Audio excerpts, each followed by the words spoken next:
Hey guys, tonight we're heading to the dry, sun-baked deserts of ancient Persia, where daytime temperatures could roast your skin and nights drop cold enough to make you shiver. You'll find yourself standing in a courtyard paved with dusty stone tiles, sunlight bouncing harshly off the walls.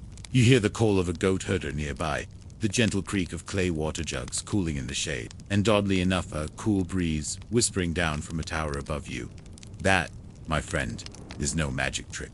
It's a windcatcher. And you're about to learn how these clever architectural features turn brutal desert homes into surprisingly livable sanctuaries, centuries before the invention of modern air conditioning. But I have to warn you, you probably won't survive this environment, not unless you know how to shade yourself, hydrate smartly, and, of course, build a house that breathes better than you do. So, before you get comfortable, take a moment to like the video and subscribe, but only if you genuinely enjoy what I do here. And let me know where you're tuning in from and what time it is. I love seeing those little windows into your world. Now, dim the lights, maybe turn on a fan for that soft background hum, and let's ease into tonight's journey together. We begin our journey in Yazd city in central Iran, whose skyline still bristles with dozens of tall, thin towers, windcatchers or badgers in Persian. These architectural oddities look a little like chimneys or minarets, but they serve a profoundly different purpose. Their function, to catch the faintest desert breezes and funnel them downward into homes, cellars, and even underground storage spaces. In the arid plateau of the Iranian desert, where daytime temperatures can soar above 40 degrees Celsius, ancient Persians needed to find ways to make life not only bearable, but comfortable. Stone and mud brick homes weren't enough. They needed to manipulate the environment with knowledge, not brute force. Enter the windcatcher, a passive cooling system, so advanced it would be thousands of years before engineers in the West even caught up. The oldest known examples of windcatchers date back more than 3,000 years, though they became most prominent during the Islamic Golden Age. Some of the oldest functioning badgers are in Yazd, where UNESCO has recognized the entire old town as a World Heritage Site. The architecture remains a direct, unbroken lineage of ancient energy efficiency and adaptation. So how does a windcatcher work exactly? Imagine a square or octagonal tower extending above a building, with vertical openings facing multiple directions. When wind blows across the desert, and it often does, it gets captured by one or more of those openings and channeled down through vertical shafts into the home below. The air, now cooled slightly by its passage through the shaded stone channel, is directed into living spaces. But that's not all. Some windcatchers were designed to reverse function at night, allowing hot air to rise up and escape through the tower. Others included water pools at the base of the shaft, helping to cool the incoming air further through evaporation. That's right, ancient Persians were practicing evaporative cooling in the middle of the desert, long before the term existed in textbooks. Of course, you can't talk about windcatchers without talking about qanats, aqueducts that channeled water from mountain springs into the heart of cities like Yazd. These qanats often passed beneath homes and courtyards. In some cases, the windcatcher system was cleverly integrated with a qanat below. Air would flow over the surface of this subterranean water, cooling further before entering the home. Imagine the ingenuity. One channel dug to bring water, another tower to direct wind, both working together to keep human life possible in an unforgiving environment. Living inside one of these homes, you'd spend much of the day in shaded courtyards surrounded by thick earthen walls. You'd hear the gurgle of a pool or the whisper of wind in the shaft overhead. In the warmest part of the afternoon, people might retreat to an underground basement chamber aligned directly with the windcatcher, and often the coolest part of the house. It was here, perhaps, where elderly family members would nap, or where delicate foods might be stored. Windcatchers weren't limited to just homes either. Entire public bathhouses, mosques, and marketplaces employed these towers. In the Grand Bathhouse of Kashan, for example, windcatchers worked in tandem with domes and skylights to circulate air through hot and cold chambers. In places like Bam or Nain, taller towers meant stronger air currents could be harvested. These systems required no electricity, no moving parts, just intelligent design, precise craftsmanship, and a deep understanding of how heat and airflow interact. They were also deeply localized. A windcatcher in coastal Bandar Abbas, where the humidity was high, was built differently from one in the dry highlands of Yazd, each adapted to its own microclimate with subtle changes in material, size, or airflow routing. But for all their brilliance, windcatchers had their limitations. On days without wind, they offered little benefit. Dust storms could clog their vents, And as modernization crept in, especially in the 20th century, these architectural gems began to fall out of favor. Refrigerated air conditioners, cheap cement, and mass-produced construction sidelined the careful, climate-tuned designs of the past. Still, the knowledge never quite disappeared. Local builders, artisans, and architects kept the techniques alive through oral tradition and apprenticeship. In recent decades, there's been renewed interest in these passive systems, not just for historical value, but for their sustainability. In a world reckoning with energy consumption and environmental costs, windcatchers are being reconsidered not as relics, but as possible solutions. One particularly interesting revival effort happened in the early 21st century when architects in the United Arab Emirates tried integrating windcatcher-style systems into modern Even NASA took note of studying windcatcher principles in developing passive airflow systems for lunar or Martian structures. And yet, despite this futuristic interest, the most breathtaking use of windcatchers remains in the ancient cities of Iran, where they still gently whisper across the rooftops, cooling, breathing, surviving. But that leaves us with a curious question. If the Persians figured this out thousands of years ago with mudbrick and geometry, why did so many other advanced civilizations, Greek, Roman, Chinese, fail to develop anything quite so elegant? To answer the question we left hanging, why didn't other civilizations create something as elegantly effective as the Persian wind? We have to look at how environment shapes innovation. The Persian plateau, with its extreme temperature swings, dry climate, and scarce water, demanded architectural adaptation for survival. In contrast, the Romans focused on aqueducts, heating systems like hip and thick stone buildings suited to more temperate Mediterranean weather. The Chinese, with their different climatic and philosophical concerns, developed courtyard-based homes that emphasized balance and harmony with nature, but less so cooling by wind. Innovation, it turns out, is a mirror of necessity. But the Persian windcatcher was never just about air. It was about the entire ecosystem of domestic life, how to manage light, temperature, water, noise, privacy, and even social interaction. In a traditional Persian home, space was not just arranged for comfort, but for climate logic. The central courtyard wasn't just a meeting point, it was a light, a heat sink, a wind tunnel. It allowed light in while keeping the harshest rays out. Trees provided shade and moisture. Pools reflected light and added humidity. Every part of the house worked together like organs in a living body. And at the top of that body stood the windcatcher, like a nose breathing in the sky. Inside, the experience was remarkably modern. You could walk from a sunlit courtyard into a naturally cooled chamber without needing to flip a switch. The thick walls of sun-dried mud brick acted as insulation, absorbing heat during the day, releasing it slowly at night. The ceilings were often high, encouraging heat to rise. Floors might be covered with carpets, not just for comfort, but because the porous fibers helped regulate humidity. Imagine stepping into a Sadebda subterranean room directly connected to the windcatcher shaft. The air in there is still cool, heavy with the faint scent of water from a nearby canot. You sit on a low cushioned platform carved into the wall. The only light comes from a sliver near the ceiling where the wind enters. You hear it sigh, just a little. You run your hand over the stone floor. It's cold, even in summer, and it was all done without wires or fan. Historians believe the principle of the windcatcher may have roots even earlier than Persia, perhaps as far back as ancient Egypt, where small window vents high on the walls of homes were designed to catch desert breezes. But nowhere were the principles so systematized and elegantly applied as in the Persian plateau. Over time, the designs became increasingly sophisticated. Even twin towers set at opposite ends of buildings to create constant. Some houses in Yazd, especially the homes of merchants or nobles, had more than one bishop. These were often symbolic of wealth and wisdom, like architectural feathers in one's cap. Some windcatchers towered over 30 feet tall, not merely functional but statements of skill and local pride. Then there were the little tricks. Builders often added small shelves or louvers inside the tower to guide the wind more gently, or to deflect dust and insects. Some used glazed ceramic tiles at the base of the shaft to increase the evaporative effect from water pools. Others incorporated narrow chimneys running parallel to the main air channel, so that warm air rising from kitchens could escape without affecting the rest of the home's climate. In a way, these homes were the ancient world's version of smart houses, adaptive and surprisingly efficient.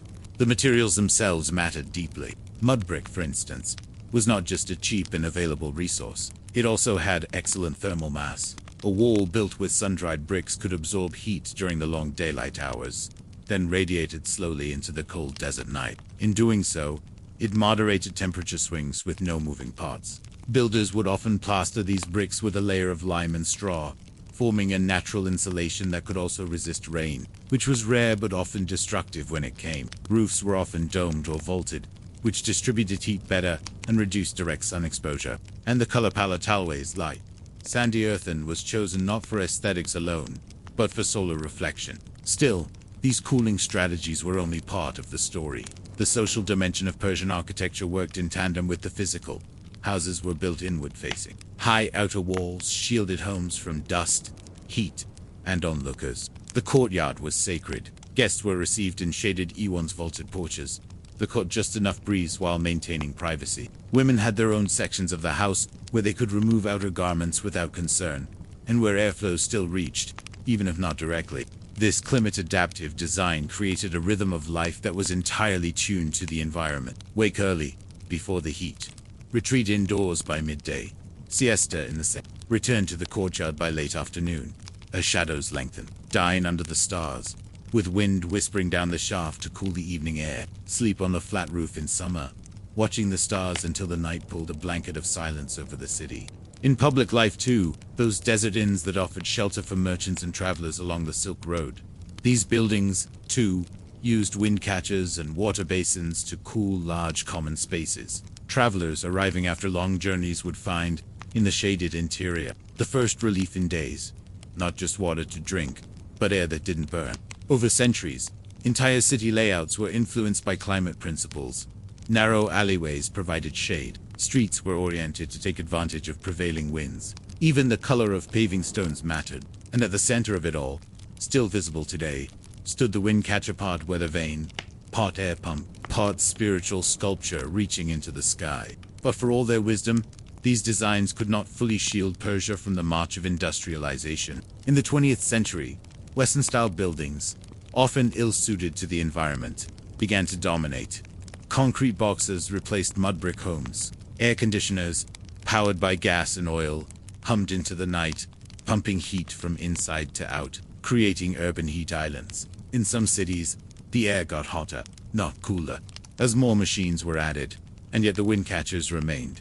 Some fell into disrepair. Others stood defiantly toiletless perhaps, but still whispering a memory of cooler, wiser times. So we're left with another question, aren't we? If these passive cooling techniques were so effective, and they cost nothing to run, why did we abandon them so quickly in favor of expensive energy-hungry machines?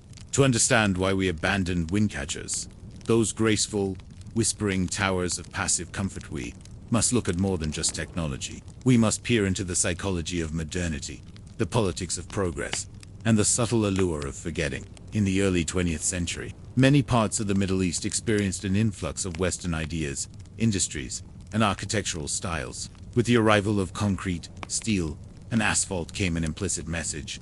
Tradition was backward, and progress meant sleek facades, sharp corners, and imported systems.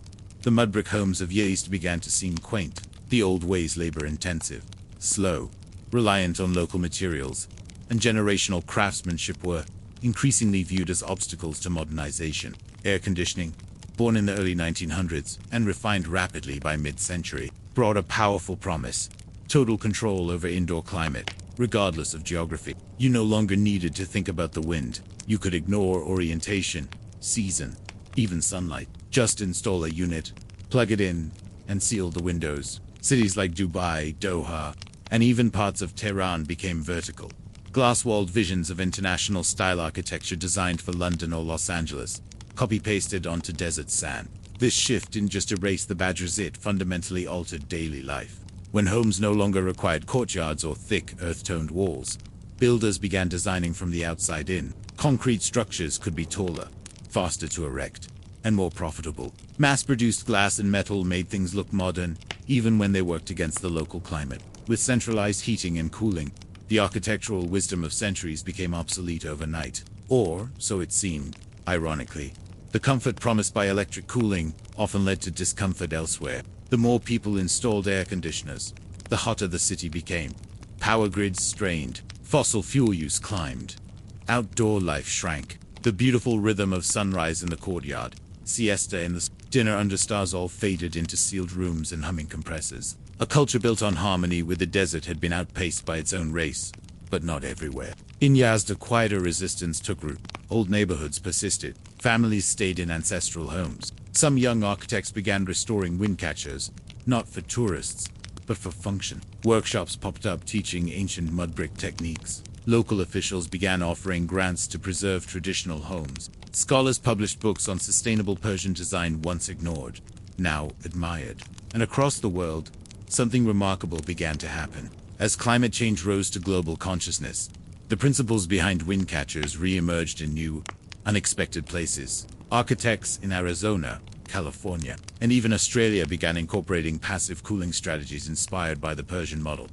Schools in India experimented with wind towers. A library in Singapore used a modified badgir to circulate air without fans. One university study in the UK proved that a well-designed windcatcher system could reduce indoor temperatures by 10-15 degrees Celsius with no energy input. At NASA, where energy is a premium on space missions, engineers took a fresh look at how ancient windcatchers could be adapted to Martian environments. After all, what better place to test the logic of desert cooling than on a red earthen world, where every breath counts?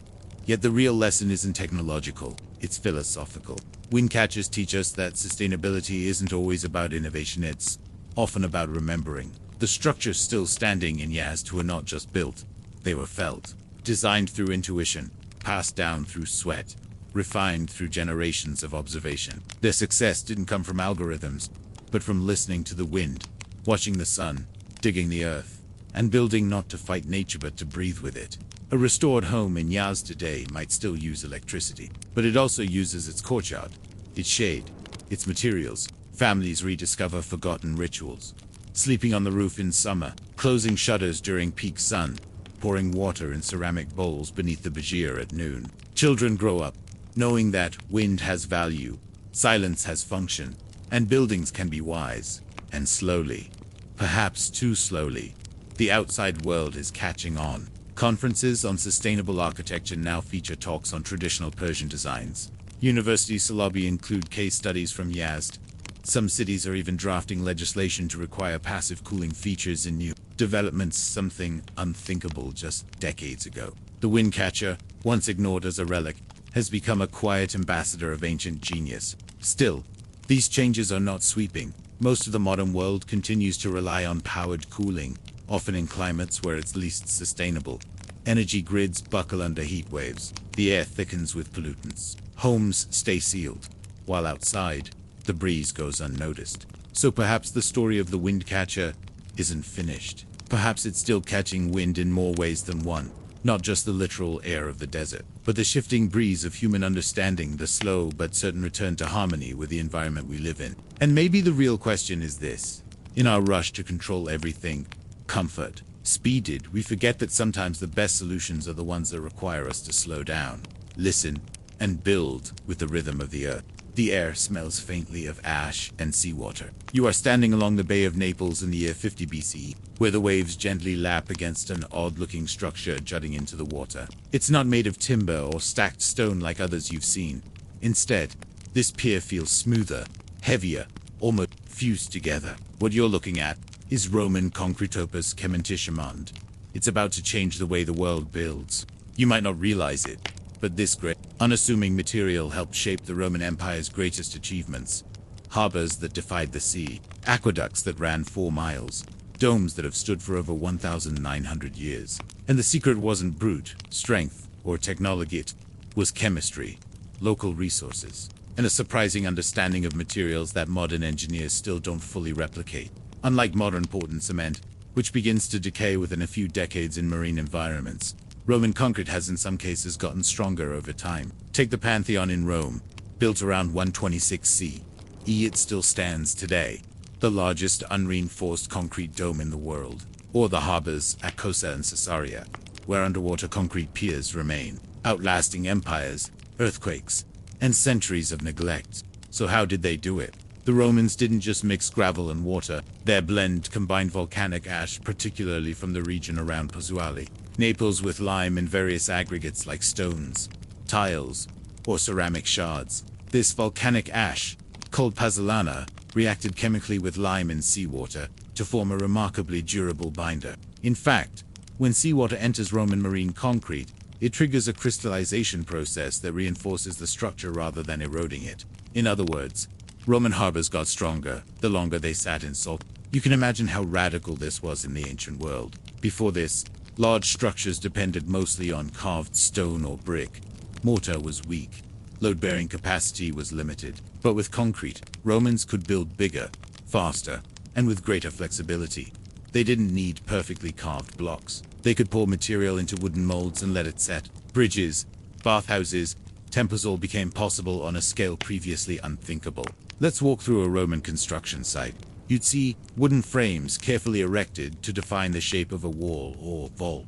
Workers would dump layers of opus cement. As it cured, it would become solid, integrated, and incredibly stable. Once the form was removed, the surface might be faced with bricks or decorated with marble, but inside, it was still heavy and long. This innovation allowed for radically new design forms. Vaulted ceilings, curved exodus, massive complex hypercost systems, the famous baths of Caracalla, or the Basilica of Maxentus, could never have existed without Roman concrete. The material's plasticity, its ability to take any shape, freed architects from the limitations of traditional masonry.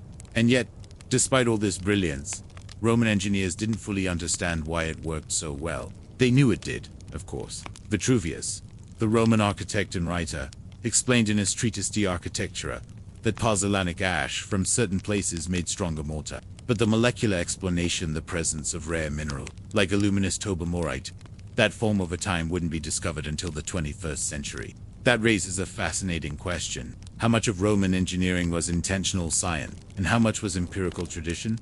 Were they lucky, brilliant, or both? More curiously, why did we lose this knowledge? Because for all its strength and utility, Roman concrete would vanish from widespread use by the fall of the empire. Medieval builders turned back to stone and weak mortar. The secrets of volcanic ash and long-lasting marine concrete slipped through the cracks of history. And yet, the pantheon still stands. The harbors of Baiae and Puteoli still rest, and the Cloaca Maximarome's ancient sewer still runs. So we're left with a haunting image. Civilizations rose and fell while the materials they built with quietly outlived them. Their domes echoed with the footsteps of empires. Their walls endured plagues, floods, and revolutions. And still, they stood. But that leaves us wondering, if ancient Rome could build concrete that lasts 2,000 years, why does modern concrete crumble in a few decades? The question of why modern concrete often fails, where Roman concrete endures, leads us into the subtle but profound differences in philosophy, materials, and priorities between ancient and modern builders. Start with what goes into the mix. Modern concrete, the kind used in highways, is typically composed of Portland, cement, sand, gravel, and water. It sets quickly, can be mass-produced cheaply, and works well for standardized, fast construction. But it's also brittle and prone to cracking, especially in harsh environments. Salt water corrodes it. Pre-thaw cycles break it. Steel reinforcements inside it rust, expand, and fracture the structure from within. On average, a concrete bridge today lasts about 50 to 75 years before major repair or replacement is needed. Roman concrete, by contrast, was a slow-set material made with local volcanic ash, hand-mixed on site, and packed into molds with an almost artisanal sensibility. They weren't chasing speed, they were chasing permanence. The key, of course, is the ash. Pozzolanic ash, especially from regions like Pozzuoli, when combined with lime and water. It triggers a pozzolanic reaction slowly, forming a network of interlocking crystals that bond the mixture into a dense. This reaction is slower than the hydration process in modern cement, but far more resilient. Over time, the volcanic ash actually continues to react with water, which fill in pores and this self-healing process makes Roman marine concrete not only long-lasting but almost immortal in chemical terms. What's even more remarkable is how the Romans used this material strategically. They didn't pour giant, monolithic slabs. Instead, they used concrete as the core or skeleton, often surrounding it with brick facings, stone veneers, or elaborate stucco. These outer layers bore decoration and weathered surface damage, while the concrete core held steady underneath. In some ways, the Roman approach mirrors that of tree trunks' hard bark outside, fibrous strength within. Let's revisit the Pantheon for a moment. Its dome is a marvel of concrete engineering. It spans over 43 meters and remains the largest unreinforced concrete dome in the world. What makes it possible is a delicate manipulation of weight. The Romans varied the aggregate used in the concrete as the dome rose. Heavier basalted the base, lighter pumice near the top. Coffered ceilings reduced material weight, and at the very apex, the oculus on open circle in the center of the dome let light and air in, while removing the heaviest part of the structure. The entire system works like a giant. But concrete wasn't just for monumental buildings. It found use in humble walls, rural cisterns, even urban paving. In the ruins of Pompeii, you can find walkways still intact, with smooth, hard surfaces that have survived to millennia of weather and erosion. Some villa walls outside Rome contain concrete cores with remnants of wooden molds, still visible evidence of a process. So hands-on, you can almost feel the fingerprints of ancient masons.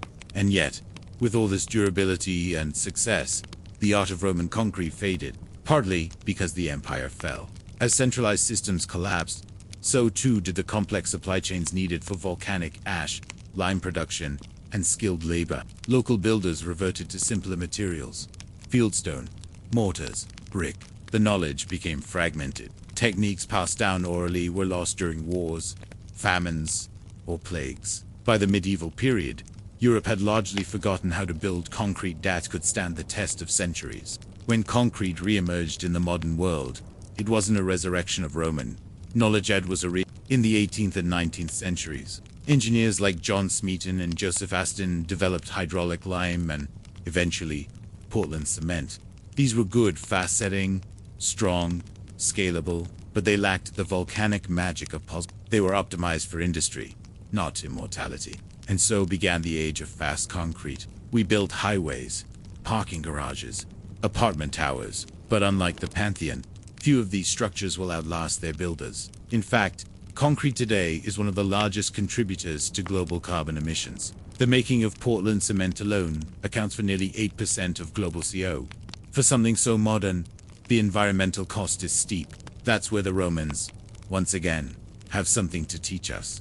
Researchers are now studying ancient concrete, not just for its durability, but for its low carbon footprint. Pozzolanic reactions require less energy to produce. Volcanic ash can partially replace Portland cement. Some pilot projects have begun mixing Roman-style ash with modern methods, creating hybrid concretes that last longer, resist seawater, and reduce emissions.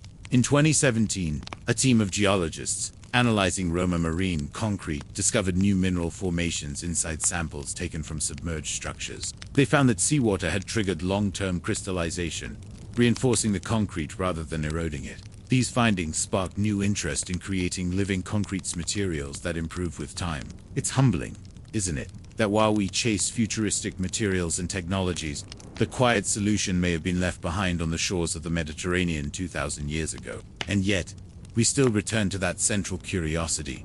Was this a deliberate science, or just brilliant craftsmanship refined over centuries? Were the Romans aware of the molecular miracles happening inside their mortar, or did they simply observe, repeat, and build with care?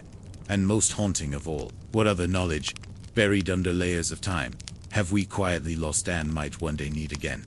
Imagine you're a Roman builder in the 2nd century CE, walking barefoot across a dusty construction site. You're not an architect or a philosopher. You're not even literate. But you know how to feel the weight of lime in your palm. You know the scent of wet pozzolana when it's properly mixed. You know how to press the stone fragments into the mold with just the right pressure. You've learned from your father, who learned from his. And one day, your grandson will do the same. This isn't invention, it's inheritance. That's what makes Roman concrete so quietly extraordinary. It wasn't developed in a lab or written out in formulas. It grew out of observation, repetition, and deep local knowledge passed down through generations. And perhaps that's why we forgot it. So when the lines of transmission were broken, the recipe was good not because it was a secret, but because it was lived. Today, we often think of historical achievements in terms of names: Archimedes, Vitruvius, Augustus, but the buildings of Rome, aqueducts, temples, theaters, walls were laid by thousands of unnamed hands, guided not by genius but by memory. The strength of Roman concrete lies not only in volcanic ash and lime, but in the silent, invisible craft of labor. This idea of inherited wisdom stretches far beyond Rome. Across the ancient world, materials were adapted to local needs.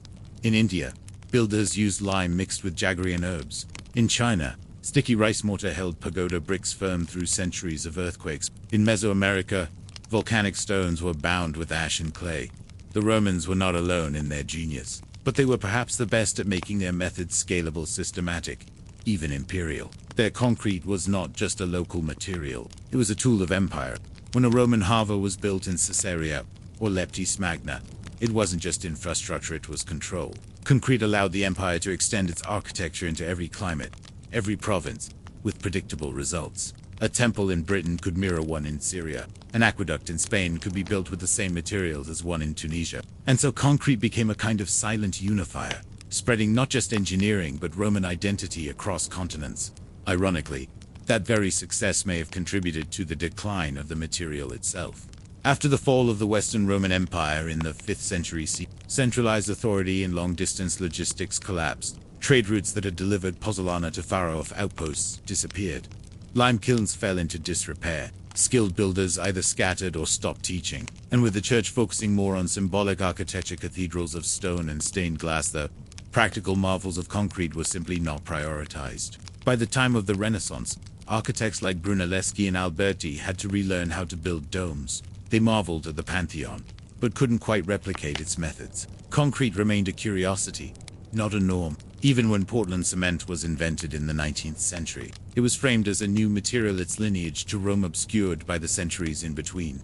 But some echoes remained. In a few monastic texts, vague instructions survived. In remote Italian villages, techniques lingered. And in Rome itself, the old walls continued to whisper their strength. The Aqua Claudia still stood. The Colosseum's concrete vaults still held. The baths of Diocletian still loomed over the skyline. As the 20th century unfolded with its steel towers and glass boxes, we once again sought but in chasing the future, we forgot the past. And that forgetting has come at a price. Today, the world is filled with concrete. It is the most used human-made material on Earth, second only to water in overall consumption. Yet most of it is weak, brittle, short-lived. Buildings rise in a decade, crumble in 50. Roads are repaved every 10 years. Seawalls crack. Bridges sag. The very material meant to symbolize permanence has become a disposable good. The Romans would find this bizarre. To them, concrete wasn't about convenience, it was about legacy. You built so that your grandchildren wouldn't have to. You built to last. And so we return, cautiously, to the lessons of Roman concrete. In recent years, architects and engineers have begun experimenting with blends inspired by ancient recipes. Pozzolanic ash, once mined only in Italy, is now sourced in places like California, Turkey, and Indonesia. Hybrid concretes are being tested that heal themselves with the same minerals found in submerged Roman piers. One pilot project in California built a seawall using volcanic ash and lime. Early signs suggest it may resist erosion far better than modern equivalents. Beyond materials, there is also a renewed interest in slow building, taking time to source local resources, craft molds by hand, and let things cure gradually. It's a far cry from the speed of skyscrapers and prefab apartments, but it speaks to something deeper. The idea that not all progress moves forward in a straight line. Sometimes it loops back, and perhaps that's the true gift of Roman concrete. It reminds us that wisdom can sleep beneath our feet, that innovation is not always flashy or fast, that endurance is an art form, and that when we listen closely to old stones, quiet ruins, forgotten mixtures, we might just find answers we didn't know we needed. So tonight, as you drift off, picture that gray harbor wall in Naples. Picture the Pantheon's dome. Picture 1,000 quiet hands pressing stone into wet ash and lime, not knowing that what they built would outlast their empire. And ask yourself this: what are we building today that's still worth standing 2,000 years from now? You're standing at the edge of a dense European forest sometime in the early 12th century. The sun is low, the sky is thick with mist, and a bell tolls from beyond the trees. You follow a winding path toward a stone monastery walls, weathered arches, rounded in the Romanesque style. As you enter the cloister, the scent of wood smoke and baked bread fills the air. But there's something else, earthy, almost sweet, aroma barley. You've just stepped into one of the most important brewing sites of the medieval world. It might surprise you, but some of the most advanced beer in Europe wasn't crafted in taverns or royal halls. It was made by monk-silent, methodical men in simple robes, who saw brewing not as a trade. Across centuries of war, famine, and disease, monastic breweries kept the knowledge of fermentation alive. And they didn't just preserve beer, they helped transform it. This is the story of how humble monks became masters of microbiology, and how their beer outlasted empires, plagues, and kings. To understand why monasteries became centers of brewing, you need to understand medieval survival. Water in the Middle Ages was often unsafe to drink. Rivers were polluted.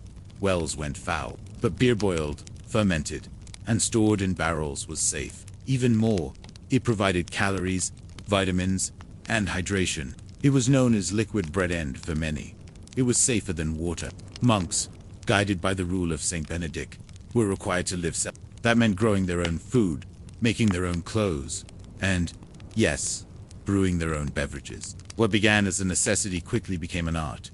By the 9th and 10th centuries, abbeys across Europe had dedicated brewhouses, specialized vessels, and even assigned brewmasters monks whose full-time responsibility was to oversee the fermentation process. And these weren't crude beers. While common village ales often soured quickly and lacked consistency, monastic brews were refined. Monks recorded their methods in detailed logs. They experimented with ingredients. Some added herbs like bog myrtle or juniper before hops became widespread. Others aged their brews in cool cellars. Over time, certain monasteries became renowned for their product. The Abbey of St. Gall in modern Switzerland included a dedicated brewery in its architectural plans as early as the 820s CE. But it was in what is now Belgium and Germany where monastic brewing truly flourished. The Cistercians and Benedictines led the charge. At Orville, Rochefort, and West Flat-Iran, the beers were dark, rich, and full-bodied to nourish during fasts. During Lent, for example, monks might consume beer instead of solid food, relying on its nutrients to carry them through. Some of these beers were strong up to 10% alcohol, yet balanced by deep malty sweetness. They also standardized the use of hops. Though hops had been used here and there in the ancient world, it wasn't until monastic brewers began consistently adding them in the 11th and 12th centuries that hopped beer took off. Hops not only added bitterness, they acted as a preservative, extending the shelf life of beer from days to months. This allowed for long-term storage, trade, and even export. By the late medieval period, beer from certain abbeys was being sold in nearby towns, sometimes across regions. But monks didn't just brew, they documented. Many abbeys kept brewing logs, complete with temperature notes, fermentation times, and ingredient lists. These were among the earliest scientific records of controlled fermentation in Europe. While cities dealt with superstitions about yeast and bad air, monks quietly observed how to nurture good batches and avoid. In doing so, they laid the groundwork for what would later become the science of microbiology. Ironically, these brewing operations thrived during some of Europe's darkest times. During the Black Death, when up to half the population of Europe perished, monastic breweries kept running. Beer remained in demand as a staple. After Viking raids, rebuilding often began with the abbey and its brewery. Even during waves of political unrest, the beer from certain monasteries remained so valuable that rival armies spared the brew. In some cases, monks negotiated peace with barrels.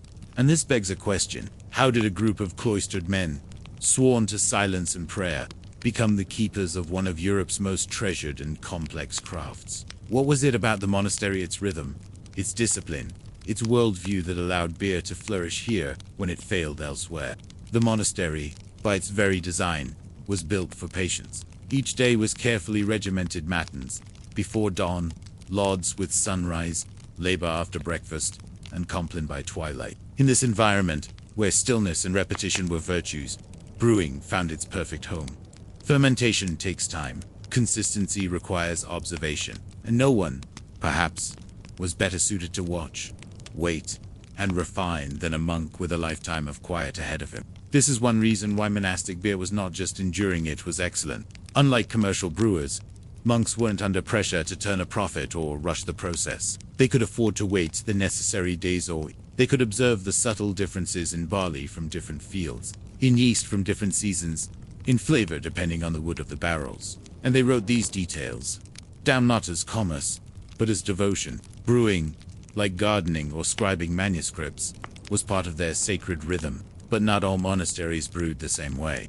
In southern Germany, monks of the Weihenstephan Abbey began formalizing their brewing practices as early as the 11th century. Over time, This would evolve into the modern-day Weinsteffen brewery, now considered the oldest continually operating brewery in the world. Meanwhile, Trappist monasteries, particularly in the Low Countries, focused more heavily on strong, rich ales consumed during fasting periods. Each abbey developed its own style, tailored to its climate, crops, and religious calendar. There were also social and economic reasons for brewing behind the abbey walls.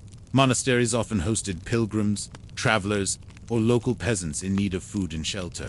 Offering beer, clean, nourishing, and mildly alcoholic, was part of this hospitality. Some abbeys gave it freely, others sold it in controlled quantities, generating modest income to support their charitable work. But there were rules. The rule of Saint Benedict warned against excess.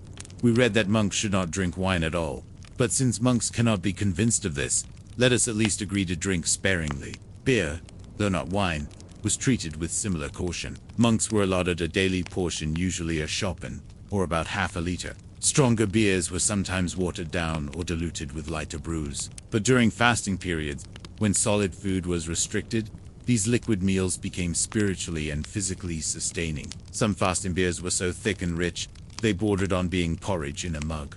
This gave rise to the Doppelbock, a strong, dark beer, originating in Bavarian. The monks of St. Francis of Paula, in particular, brewed a version they called Salvatore. It was meant to carry them through Lent, but it became so popular that even lay people sought it out. Other monasteries followed suit, each brewing their own fasting ales, and in doing so, they elevated beer to a kind of liturgical sustenance. What's fascinating is how these monasteries served as scientific outposts, without ever claiming to be scientists. While the world outside was steeped in myth, bad harvests blamed on witches, spoiled ale blamed on they understood that clean tools, proper temperatures, and careful timing could make or break a batch. They knew to isolate good yeasts and reuse them. They discovered that certain herbs protected beer from spoilage hops. Yes, but also yarrow, sage, and even spruce tips. One could argue that the first microbiologists wore robes.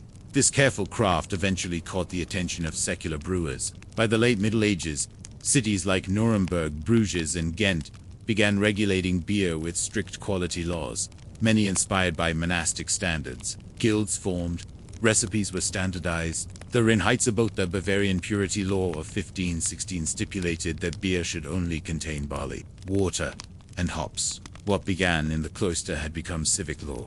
Yet as the brewing industry spread, the role of monks began to shrink. Political upheaval played a part. During the Protestant Reformation, many monasteries in northern Europe were dissolved. Their lands were seized, their breweries shuttered or secularized. In France, the Revolution nationalized church property, ending centuries-old brewing traditions overnight. Even in Catholic regions, industrialization changed everything. Steam power, bottling machines, and rail transport made large-scale breweries more profitable than small abbey breweries. By the 19th century, many monastic beers had vanished from the market. And yet, some held on. A handful of Trappist monasteries, especially in Belgium, continued brewing in silence. They brewed for sustenance, not fame. They sold just enough to support the abbey, and they labeled their bottles simply Trappist, nothing more. These beers, hidden in plain sight, would one day become cult favorites. Westfletier and Chimay, oval names that today command reverence among beer lovers, are not brands, but abbeys. Their brews are not the product of advertising, but of prayer. So we're left with a curious truth. Monks who swore off worldly pleasures, who lived without wives, music, or wealth, became the quiet guardians of one of civilization's most pleasurable indulgences. But how do you reconcile that? How does a life of discipline and silence produce something so rich, flavorful, and communal? And why? Of all the fragile things to survive centuries of war, disease, and decay, was it beer? The survival of monastic beer isn't just a story of craftsmanship, it's a story of resilience. When so many medieval institutions were swallowed by time, libraries burned, cities razed, guilds dissolved, the monastery endured, and within it, the brewery. But this resilience wasn't an accident. Monasteries were designed to outlast the world. Built of stone, walled and self-contained, they could weather sieges, pandemics, and political upheaval. When outsiders fled cities during plagues, monks stayed. When war swept the countryside, monks kept their routines. Their strength was not in weapons or wealth, but in rhythm, in the way they aligned daily labor with prayer, each task imbued with quiet purpose. And so beer, within the monastery, became more than drink. It was a reflection of the divine order: grain from the earth, water from the sky, yeast from the air. Brewing was a way to participate in creation, to bring comfort without excess, and to nourish the body in ways that upheld the spirit. In this sense, monastic beer wasn't just resilient heat, it was sacred. You can see this legacy even today. Modern Trappist beers are brewed in only a few remaining abbeys across Europe, each one adhering to strict principles. The beer must be brewed within the walls of a monk, under the supervision of monks, and profits must be used only to support the monastery or charitable causes. There are no ad campaigns, no flashy bottles. The label is plain. The flavors are anything but. Take Westflatiron 12, brewed by the monks of St. Sixtus Abbey in Belgium. It's often cited as one of the best beers in the world, not for its boldness. Deep caramel notes, subtle fig, a gentle warmth that unfolds slowly on the tongue. But you can't just buy it at a store. You have to reserve it in advance. Drive to the abbey and receive it from the monks themselves. They do not ship. They do not scale. This isn't scarcity for profit, it's intention. The same applies to Orval, where the monks brew a dry, tart ale, fermented with wild Brettanomyces yeast, creating a distinctive aroma of leather and spice. Or Chimay, which has become slightly more commercialized, but still honors its roots with each batch brewed on site. In all these cases, the brewing process is slow, deliberate, and mindful, a far cry from industrial lager production. But even outside Trappist circles, the influence of monastic brewing is everywhere. The craft beer revival of the 21st century small batch ales, barrel-aged stouts, a quiet debt to those ancient cloisters. The idea that beer can be, the idea that you don't need to rush fermentation, that time imparts flavor, that care matters more than scale. That's even the tasting ritual, swirling a goblet, savoring the nose, sipping slowly, echo the quiet respect that monks once gave to their own work. And in a strange twist of fate, science has come back around. In recent years, microbiologists have studied the yeast strains used in Trappist breweries, discovering unique genetic lineages not found elsewhere. Some of these strains have likely survived, unchanged, for centuries, quiet passengers through generations of brews. Even the wooden fermenting vats, lined with residue from old batch, harbor microbial communities that shape the flavor in subtle ways. It's as if the walls of the monastery have remembered, even when the world forgot. And yet, as with all things, change is inevitable. Fewer young men are joining monastic orders. Some breweries have passed into lay hands under supervision. Others have closed altogether. The Abbey of Arco recently lost its official Trappist status when its last monks departed. The beer may still be made, but the lineage is broken. These transitions raise an uncomfortable question. Can monastic brewing survive the modern age, or will it become one more artifact of history, admired, imitated, but no longer living? But maybe survival isn't the point. Maybe the lesson of the monks is not that beer must be brewed forever, but that it can be brewed with purpose. That pleasure and restraint aren't opposites. That even in a world obsessed with speed, efficiency, and scale, it's still possible to make something with quiet, enduring care. So as you drift deeper into sleep, think back to that stone abbey at the forest's edge. Picture a dim brew house lit by candlelight, wooden vats, steaming, a hooded figure stirring the mash. Outside, the bell tolls for inside, yeast begins its silent work. There is no rush. And perhaps ask yourself, in our world of instant gratification and endless noise, what could we learn from those who brewed slowly, lived simply, and left behind the best beer in history? You are walking along a narrow trade path in the Sahel, the vast band of land stretching just below the Sahara Desert. The year is roughly 1300 CE. In the distance, a caravan approaches hundreds of camels, each carrying long, heavy slabs of something pale and gleaming. It's not ivory, not marble, it's salt. To the merchants of the Mali Empire, this isn't seasoning, its currency, life-saving, wealth-building, war-starting salt. A substance so precious that, in some cities, it was traded ounce for ounce with gold. Tonight, you'll travel into the forgotten world of the salt empires, where entire civilizations rose around ancient deposits, where cities bloomed in deserts, and where white crystals quietly shaped the course of human history. It may seem strange to you now. Salt, after all, is cheap, sprinkled freely on fries, poured from plastic shakers. But for most of human history, it was nothing short of treasure. Before refrigeration, salt was the only reliable way to preserve meat and fish. It allowed armies to march, sailors to voyage, farmers to store food over winter. Without it, cities would starve. And so, salt became power. The earliest organized salt production dates back over 6,000 years, in places like Romania and China. But in the medieval world, few salt centers were as strategically important or as wealthy as those in West Africa. The great trans-Saharan trade routes linked the salt mines of the Sahara with the gold fields of the Niger River Valley. From this axis rose empires Ghana, Mali, and later Songhai, leveraging geography, trade, and salt to dominate their neighbors. One of the most legendary centers was Tagaza, a desolate oasis in the central Sahara. It looked like a ghost town, no trees, no vegetation, no real life, but beneath its sun-baked crust lay vast salt flats. Slabs of salt were quarried from the ground like stone, then cut into rectangular bricks. Entire buildings in Tagaza were constructed from salt blocks walls that glimmered white in the harsh sun. And yet, this shimmering town was vital. Caravans came from hundreds of miles away to collect the salt, bringing with them cloth, copper, weapons, and most famously, salt caravans could include thousands of camels, each laden with heavy bricks. The journey across the desert was perilous, lasting weeks, even months. Bandits, sandstorms, and thirst claimed many, but the reward was immense. In cities like Timbuktu, salt could be sold for a fortune. Mali's rulers understood this well. Under Mansa Musa, the most famous of the Mali kings, the empire controlled both the gold fields to the south and the salt mines to the north. This dual grip allowed Mali to flourish. When Mansa Musa made his legendary pilgrimage to Mecca in 1324, he brought so much gold with him that he disrupted the economy of Cairo for years. But back home, it was salt that underpinned daily life, sold in markets, used in taxes, and even employed in diplomatic gifts.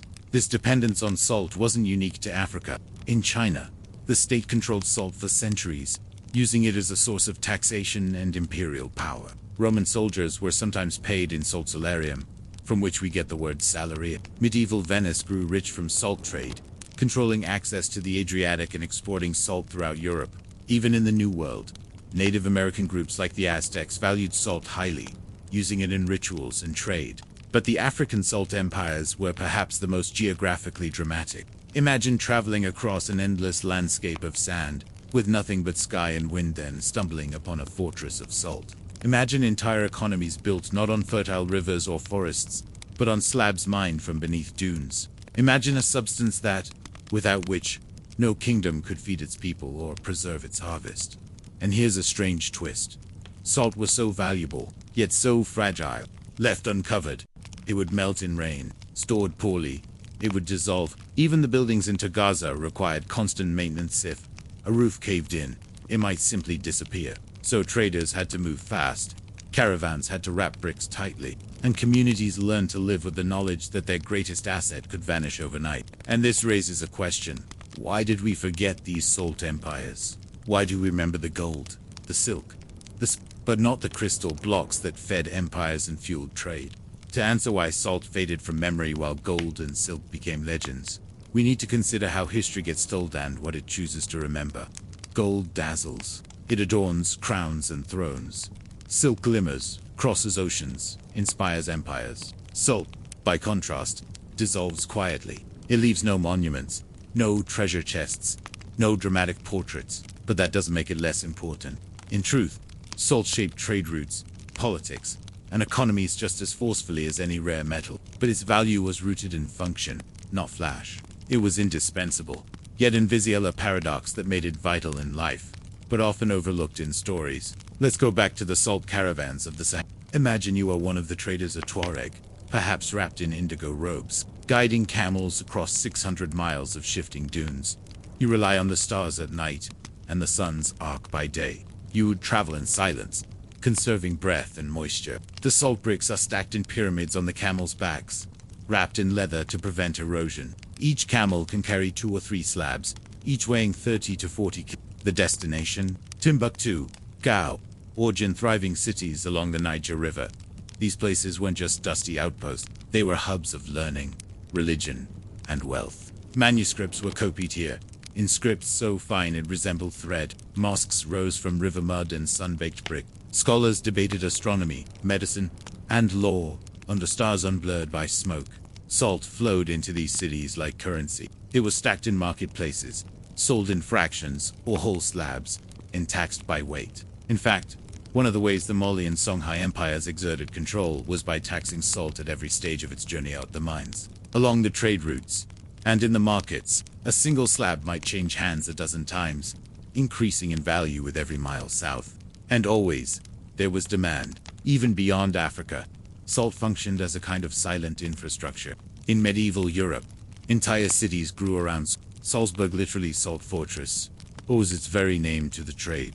In France, the gabelle or salt tax was so hated and so heavy that it helped ignite the French Revolution. In China, the Sichuan salt monopoly was one of the empire's most lucrative enterprises. In India, the British colonial government taxed salt so severely that Gandhi's famous Salt March in 1930 became a key moment in the independence movement.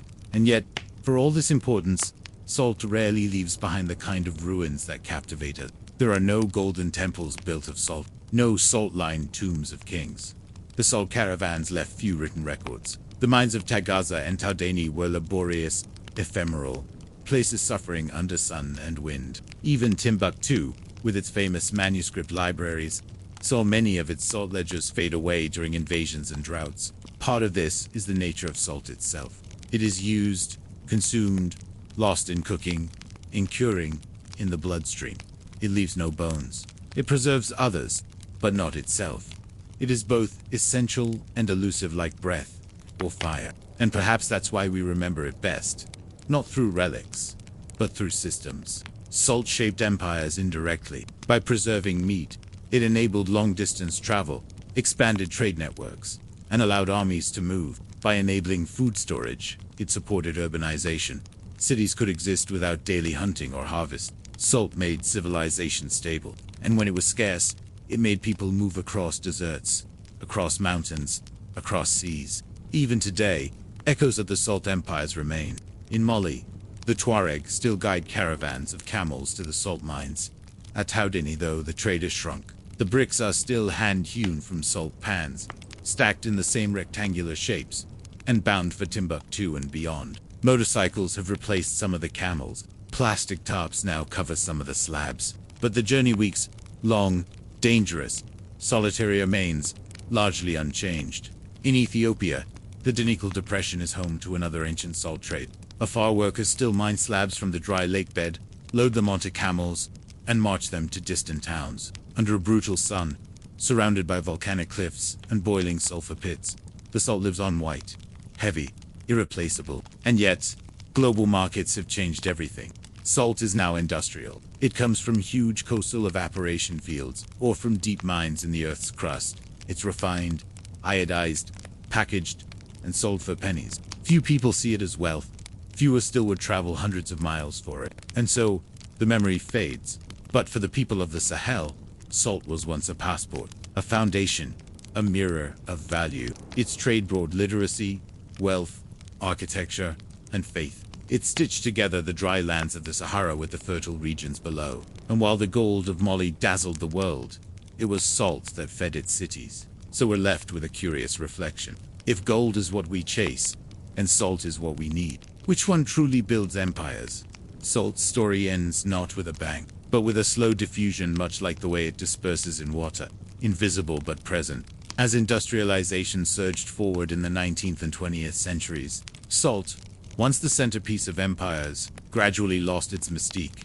Machines replaced hands. Global shipping replaced camel caravans. Mines became mechanized, and salt transformed from treasure to commodity. But this transformation didn't happen all at once. For a time, the old and the new coexisted, caravans crossing the desert, even as steamships carried sacks of salt across oceans. In Mali and Mauritania, in Ethiopia and Chad, the camel remained king, plodding forward with slabs of salt swaying from hand-woven ropes. Even as colonial rule and extractive industries began redrawing borders and introducing taxes that had nothing to do with trade routes. In fact, some of the last great salt routes survived into the late 20th century. Traders still rode out from Timbuktu and Gao, braving heat and scarcity, following the stars in the dunes. There was no map, only memory. The desert was a scroll that had to be read with eyes and feet. One of the most poignant symbols of Salt's decline came with the slow fading of Tagar. Once one of the most vital mining towns of the Sahara,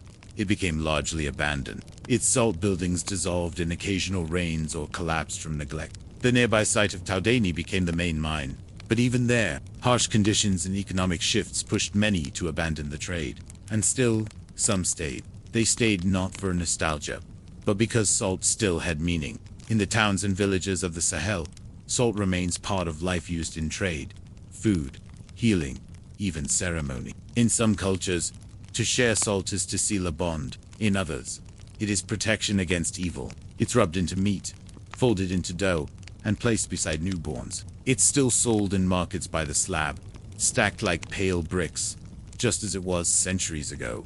But the empires built on it, those are harder to see. Mali, Songhai, Ghana, these names live in textbooks, but their salt economies rarely make headlines. Tourists may visit Timbuktu and photograph its crumbling mosques, but few understand that its rise was tied as much to salt as to gold. Fewer still realize that manuscripts in its ancient libraries describe trade routes, taxes, camel-load snot, just poetry and philosophy. Even the word salary whispers the truth, derived from salarium, the Roman payment once thought to be for salt ore, for the means to purchase it. While the exact origin remains debated, the metaphor is clear. Salt meant worth. In some parts of medieval Europe, laws were passed to restrict or control salt access because where salt flowed, people could gather, preserve food, become independent, control the salt, and you control the people. It's no surprise, then, that salt taxes sparked revolts. The Gabelle in France, the Salt March in India, the saline protests in colonial Indonesia. People fought not for luxury, but for dignity wrapped in a white, granular cloak. And what of today? You might find salt in glass jars with Himalayan origins, or smoked sea salt from Iceland, or fleur de sel harvested from French mud. It is now a luxury again, in a different form, refined, curated. The salt once mined from the Sahara is sold on gourmet shelves in Europe. A mineral that once supported empires is now sprinkled over chocolate truffles and crusted into sourdough bread. But no salt tastes quite like survival. The salt of caravans, of dried meat and sweating brows, of hard slabs stacked in camel caravans across a sunlit nothingness. This is the salt of empire. It is harsh, heavy, and holy in its own quiet way. So tonight, as you lie still, think not of gold or jewels, but of the quiet power of salt, how it carried nations on its back, how it preserved lives, and how its value was once so absolute that cities were traded for it. And perhaps, ask yourself this, when the histories of tomorrow are written, what treasures will they say we built our empires upon? You are standing on a stone path high in the Andes, so high that the clouds drift below your feet. The trail is narrow, hugging the side of a cliff, with only a waist-high wall between you and a 1,000-foot drop. But on the horizon, you see movement. A runner, lean and fast, appears from the mist. He carries no weapon, only a small bag over his shoulder and a message tied in knots. This is a Shosky, a messenger of the Inca Empire, and tonight, you'll follow him through the empire's vast, wheel-less postal system. A network so efficient that a message could travel 1,500 miles in just 5 days across deserts, jungles, and some of the steepest mountains on Earth. There were no horses, no carts, no written alphabet, and yet the Inca created one of the most advanced logistical networks in human history. This is the story of how they did it and how it helped hold together the largest empire ever built in the Americas. At its height in the early 16th century, the Inca Empire stretched from present-day Colombia all the way to central Chile, a distance of nearly 3,000 miles. This mountainous expanse, known as Toantinsuyu, was divided into 4 quarters, all connected by roads. Not just dirt trails, but carefully constructed highways of stone, gravel, and steps known collectively as the Capacone. The Capacone was more than a road. It was the spine of the empire. Over 25,000 miles of routes crisscrossed the terrain, linking mountaintop cities, river valleys, and ocean-facing ports. The most impressive segments ran straight up and over the Andes, defying altitude, weather, and gravity. And at the heart of this network were the Chesky. These were young men, often teenagers, trained for endurance from an early age. They ran in pairs, stationed every 6 to 9 kilometers along the trail at special relay huts called tam. When one chasqui saw the next relay point ahead, he'd blow into a conch shell or horn, signaling the next runner to get ready. Then, with barely a pause, the message would pass from one runner to the next, like a human telegraph. Some carried oral messages, memorized with precision. Others carried quipu, the famous Inca note records strings of dyed wool, knotted in patterns to convey numbers, dates, and even complex administrative data. These were delivered to quipucomayokes, state record keepers trained to read and interpret the knots. In this way, tax counts, census data, and food supply inventories traveled faster than any army. And it wasn't just bureaucracy. Messages of war, diplomacy, religion, and royal decrees flowed along the Capacone with astonishing speed. If the Sapa Inca lord of the empire needed to move troops or distribute food during a drought, he didn't wait for letters or messengers on horseback. He used the chasqui. Their speed rivaled that of mounted couriers in other empires, despite the terrain and their lack of wheels. But the secret wasn't just speed, it was structure. The tambos served not only as relay posts but as way stations equipped with food, water, and shelter. Larger tambos functioned like small forts or inns, offering rest for traveling nobles, engineers, or religious pilgrims. These were built with remarkable uniformity rectangular stone huts, thatched roofs, jama corrals, and food stores. Their spacing was so precise that runners never lacked provisions, even in the bleakest altitudes. And the roads themselves built without mortar, but fitted so tightly you couldn't slide a knife between the stones, are still walkable today. In many cases, modern roads follow their path. There is something deeply humbling about it. An empire with no alphabet, no steel tools, no draft animals, no wheels. And yet, they moved information faster and more reliably than many later civilizations. Not through technology, but through training, through infrastructure, through the precision of planning and the power of the human body. And that invites a quiet question. Why did the Inca, with all their genius, never adopt the wheel or writing? What did they understand about movement, memory, and landscape that we might have forgotten? To modern eyes, the absence of wheels in a great empire might seem like a deficiency. But for the Inca, it was a choice, one that made perfect sense in the world they built. The Andes are not kind to wheels. Their jagged peaks, sharp switchbacks, and steep inclines render carts nearly useless. A wheeled cart pulled by animals would have to navigate steps, cliffside paths, and tight stone corridors. The terrain favors feet and hooves, and so the Incas built their roads for walking, not rolling. Instead of horses or oxen, they used llamas. These animals were small, sure-footed, and capable of carrying light loads over vast distances. Llamas couldn't pull carts, but they could carry grain, pottery, and textiles across steep inclines without complaint. Roads were designed to accommodate them with gentle gradients, carved stone steps, and switchbacks that hugged the mountain like vines. But when it came to speed, nothing beat a trained human. The chasqui were elite athletes. From a young age, they were selected for endurance, agility, and memory. They trained in breath control, terrain running, and recitation. A single chasqui might run multiple segments in a day, their legs like springs, their hearts adapted to high altitudes. When not running, they practiced their craft, memorizing imperial messages, and still, they weren't alone. At every major junction in the Capacone, the Inca built administrative centers, storehouses, and lookout points. These were more than outposts. They were data hubs. From here, census, information, resource inventories, and ritual calendars were recorded and dispatched. Each quarter of the empire had its own system of quipu, and local leaders reported to provincial governors, who in turn reported to Cusco, the imperial capital. Cusco wasn't just a city. It was the navel of the world. All roads led to it. The Capacone was designed so that its most important routes radiated from Cusco, like the threads of a loom. In the city's ceremonial core, engineers and quipucomayokes managed incoming messages from the furthest edges of the empire, from the deserts of coastal Peru to the snowline of modern Bolivia. This network enabled more than communication. It enabled control. With such reach, the Inca could respond to droughts by redistributing food from distant granaries. They could deploy troops with precision, marching soldiers along pre-paved roads. They could coordinate religious festivals across an empire with dozens of languages. They even used the road to transport building materials, giant stones rolled or dragged along stone paths, helped along by teams of workers. What's fascinating is how this entire system worked without money. The Inca had no coinage. Instead, they used a labor tax called mita.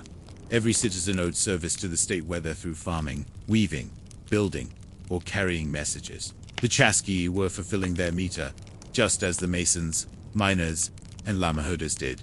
There was no marketplace for news, no freelance couriers. It was all centrally organized, but not in a rigid or chaotic way. There was an elegant rhythm to it. You could say the entire empire functioned like a vast, living organism, its roads as arteries, its runners as red blood cells, its tambos as beating hearts. And at its center, Cusco pulsed with purpose, processing the flow of information and sending out new commands. All of this without steel, without ink, without wheels. And then, as you already know, it all changed in a flash. In 1532, Spanish conquistadors under Francisco Pizarro arrived on the coast of Peru, armed with horses, firearms, and a hunger for gold.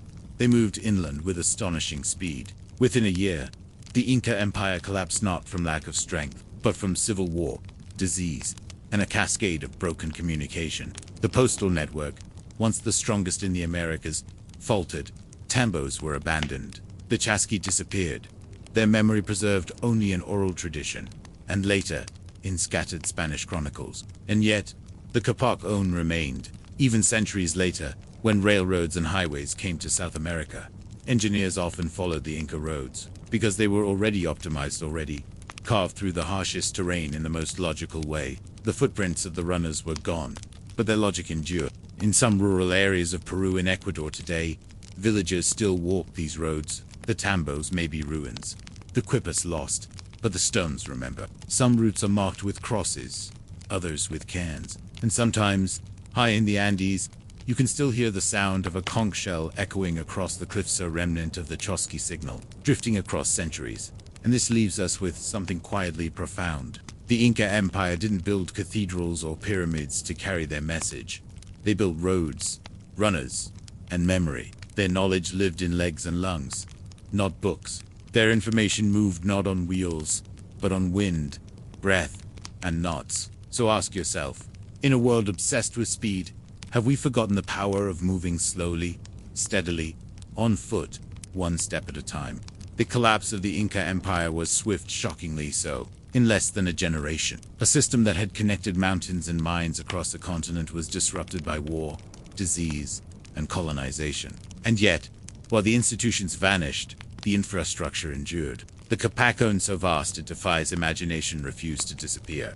It's still there, hiding in the folds of the Andes, beneath layers of grass, winding through forests, climbing through mountain passes, are thousands of miles of Inca roads, some broken, some walked daily, others so well preserved they look almost new. These roads, despite their silence, continued to whisper the shape of a civilization. You see, the Incas didn't just build for the present, they built for the land.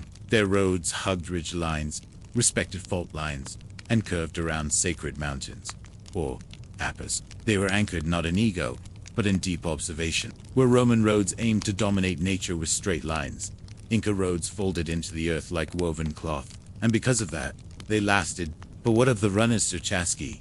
Did they vanish? Not entirely. Oral traditions in Quechua-speaking communities in Peru and Bolivia still recount tales of the runners. Grandparents tell stories of ancestors who sprinted through clouds with messages tied in cloth. In some villages, long-distance foot races are still held to honor the old ways. Children are told, run fast, breathe deep, listen well, just like the Chasqui.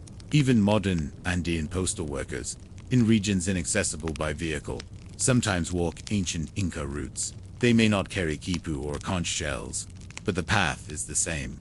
In this way, the spirit of the Chasqui survives not as myth, but as in. And there's something timeless about that idea, that even without ink or wheels or maps, people found a way to connect. That knowledge didn't need books, it needed legs. That a road, if built wisely and walked with care, could outlive even the empire that laid it. Modern scholars now recognize the Capac as one of the most impressive engineering feats in pre-Columbian history. UNESCO has declared portions of it a World Heritage Site. Archaeologists hike it, measure it, map it. But still, parts remain unmapped, wrapped in mist or hidden under vines. These are not ruins to be excavated, they're living lines, stitched into the mountains. And perhaps the most fascinating piece of this puzzle is the key. For centuries, European scholars dismissed them as simple counting tools. Strings, knots, nothing more. But recent research suggests something deeper. Some Kipu may encode not just numbers, but names, events, even abstract ideas. A few scholars now propose that this was a true written language, non-phonetic, visual. If that's true, then the Inca did have writing. It simply didn't look like ours. Instead of ink on parchment, it was twists and tension, one that could be read by touch. And if rediscovered fully, it may reveal not just trade records, but entire histories told, not in sentences. And so we are left with this: an empire without wheels that outpaced horses, a state without writing that managed complex logistics, a civilization without currency that governed millions. Its fall was dramatic, but its design careful, resilient. Quiet still shapes the mountains it once ruled. As you fall asleep, imagine a young Chasqui beginning his run at dawn. The path before him curves upward. The sky is blue and breathless. He carries a message he cannot read, but knows by heart. His sandals slap against stone.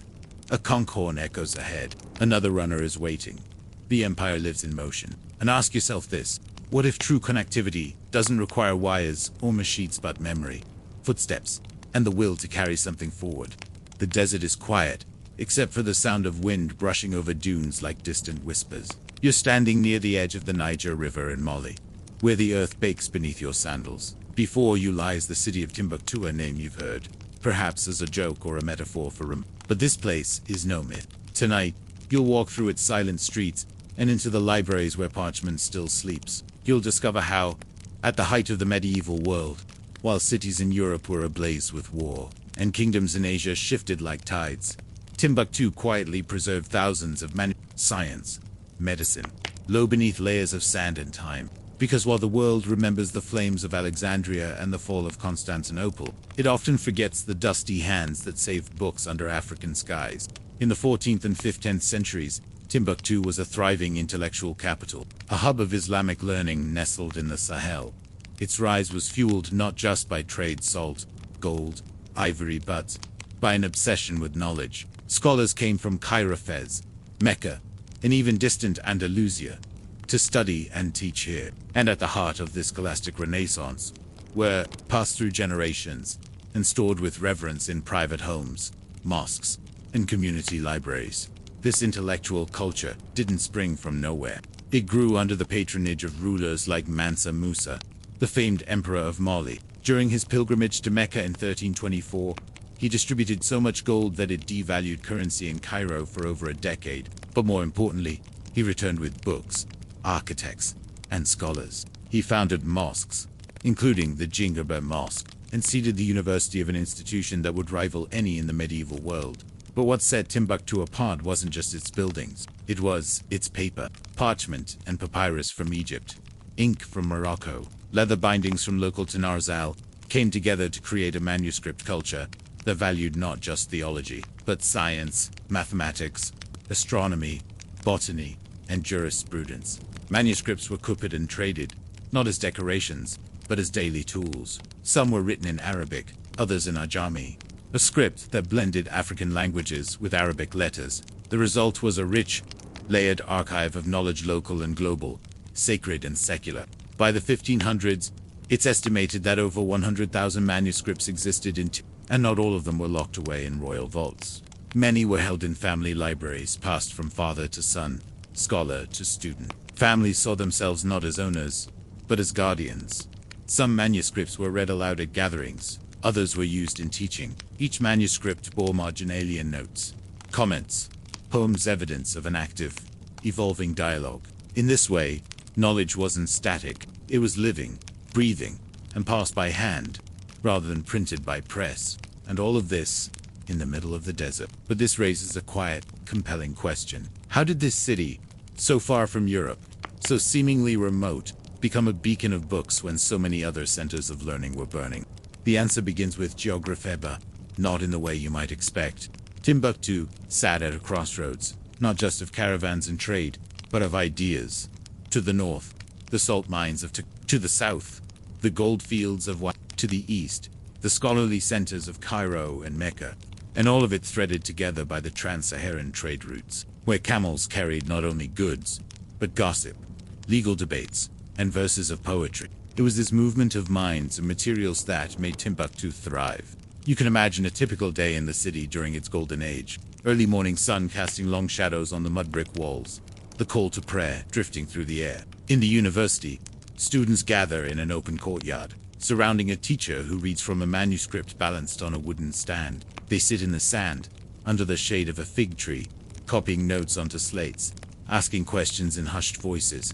Lessons aren't confined to religion. They're as likely to be about medicine, how to treat fever, the use of certain herbs, as they're about the stars. Astronomical charts drawn by local scholars helped determine planting seasons. Legal manuals were consulted for resolving disputes over inheritance or trade. Philosophical texts were debated for hours under lamplight, and the books always handled carefully, often wrapped in cloths or stored in wooden chests. Some were illuminated, others were plain, functional, and worn from use, margins filled with commentary from generations of readers. In Timbuktu, a well-read book wasn't just a possession, it was a life lived in ink. Yet even in this vibrant setting, knowledge remained fragile. Paper doesn't last forever in the Sahel. Wind, sand, and insects threaten everything. Families had to take precautions. Manuscripts were wrapped in leather. Storage rooms were built with thick walls and no windows to protect against light and heat. And when necessary, books were buried, sometimes literally in clay pots beneath the floor, to avoid confiscation or destruction. Because the threats weren't only environmental. As powers shifted and empires rose and fell, Timbuktu became a target. In 1591, the Moroccan invasion, led by Judaris Pasha, brought the city under foreign control. Many scholars were exiled or killed. Some libraries were looted. But even then, manuscripts were smuggled out by families, hidden in oases, or carried across the river under cover of night. Later, during colonial rule, European officials often ignored these. Collections or dismissed them as folklore. A few took manuscripts abroad. Others were left in private homes, stored quietly and without fanfare. Yet the guardians never stopped. Families like the Hidara, the Kaiti, and the Mama lineages preserved tens of thousands of manuscripts across generations. Some copied their contents by hand when the originals began to fade. Others memorized entire texts in case the parchment crumbled. These weren't formal libraries. They were acts of love, quiet defiance against time. In the late 20th century, as scholars rediscovered Timbuktu's literary wealth, efforts began to catalog and preserve the collections. International aid arrived. Conservation labs were built. Digitization projects began. For a brief moment, the manuscripts stepped back into the light. But even in the 21st century, danger returned. In 2012, as conflict erupted in northern Mali, Islamist militants occupied Timbuktu. Among their targets were libraries. In a chilling echo of Alexandria, flames once again threatened written memory. The Ahmed Baba Institute, one of the largest formal libraries, was set ablaze. But what happened next was extraordinary. In a quiet, coordinated effort, local librarians, scholars, and ordinary citizens began smuggling the manuscripts out, often by night, often on foot, packed in rice sacks, tucked under robes, hidden in donkey carts. The books were moved to secret locations across Mali. Some were sent to Bamako, others were buried again. Not one or two books, but over 350,000 manuscripts, saved not by soldiers, but by readers. It's almost unimaginable in the digital age. But it happened. No encryption, no cloud backup, just trust, cloth, and silence. And so, in the face of fire, the people of Timbuktu once again chose memory over fear. And that brings us to the deeper reflection. How do books survive? Not through paper alone, but through care, through the willingness to protect something quiet and heavy, even when the world burns. And maybe that leads us to ask, what knowledge have we already lost, not to war or fire, but to neglect, because we forgot how to carry it forward? It's easy to imagine history as a series of great fires, Alexandria in smoke, scrolls crumbling under Gothic boots, libraries lost to floods or bombs. But the manuscripts of Timbuktu offer another kind of image, not of flames, but of hands, passing, lifting, wrapping books in cloth, hiding them in clay jars, copying their words again and again in the quiet corners of adobe homes. Preservation not through dominance, but through intimacy. And perhaps what makes the Timbuktu libraries so remarkable is not just their content, but the method of their survival. For centuries, they were never centralized. No towering archive, no imperial building. Instead, a decentralized web of family libraries, each with its own collections, guarded like sacred heirlooms. This diffusion made them hard to destroy. What couldn't be burned in one house survived in another. Some families specialized in legal texts, others in astronomy or botany. Some manuscripts were practical, guides to medicine, calendars for planting, instructional texts on trade taxation. Others were poetic, verses praising the prophet, reflections on justice, or riddles in verse. There were texts on optics, on geometry, even treatises comparing Islamic law with the Roman inheritance systems. Many of these books were composed in Africa by African scholars, contrary to the persistent myth that Africa had no written history. Names like Ahmad Baba Mahmud, Katie, and Abdurrahmani Sadi appear throughout the texts. These were not passive receivers of foreign thought. They were active thinkers, critics, correspondents, and teachers. And their writing wasn't done in ivory towers. It was embedded in daily life. A scholar might draft a legal opinion in the morning, lead prayer at noon, and teach astronomy to students by firelight. Knowledge was integrated, not the line between sacred and scientific was thin. A verse of poetry might reference the stars. A treatise on trade might include reflections on the human soul. This was a holistic literary designed to serve life, not distance itself from it. Even the paper tells a story. Some manuscripts were written on imported pages paper, brought in from Egypt, Morocco, or even Italy. But many were local. You could tell by the grain, the ink, the binding.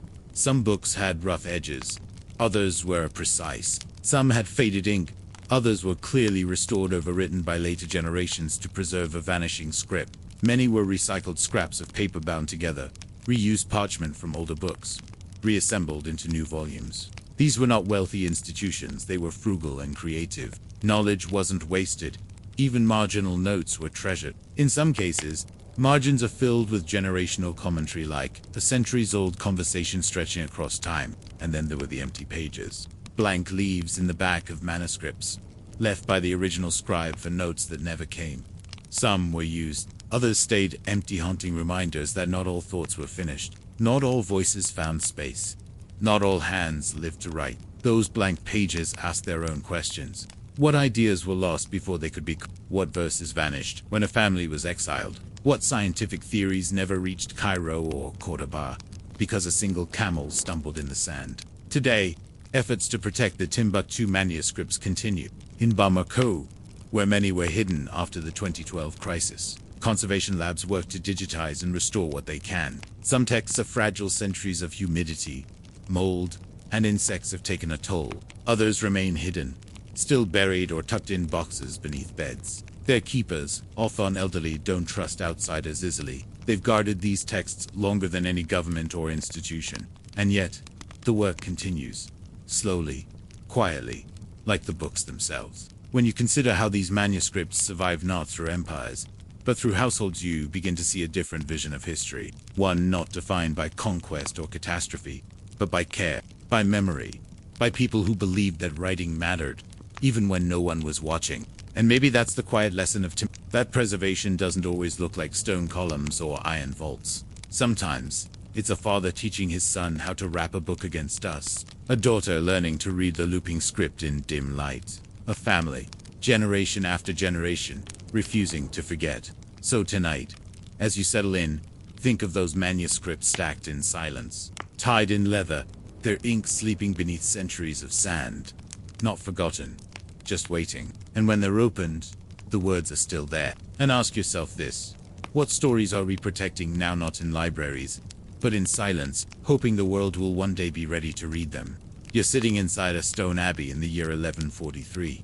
Candlelight flickers on damp walls. Somewhere down the corridor, a bell tolls not once, but 7 times, echoing through the vaulted ceiling. You glance outside. It's still dark, and yet, your day begins now. You are not waking by the sun. You are waking by the bell. Tonight, you'll drift back into a world before what? Before ticking seconds.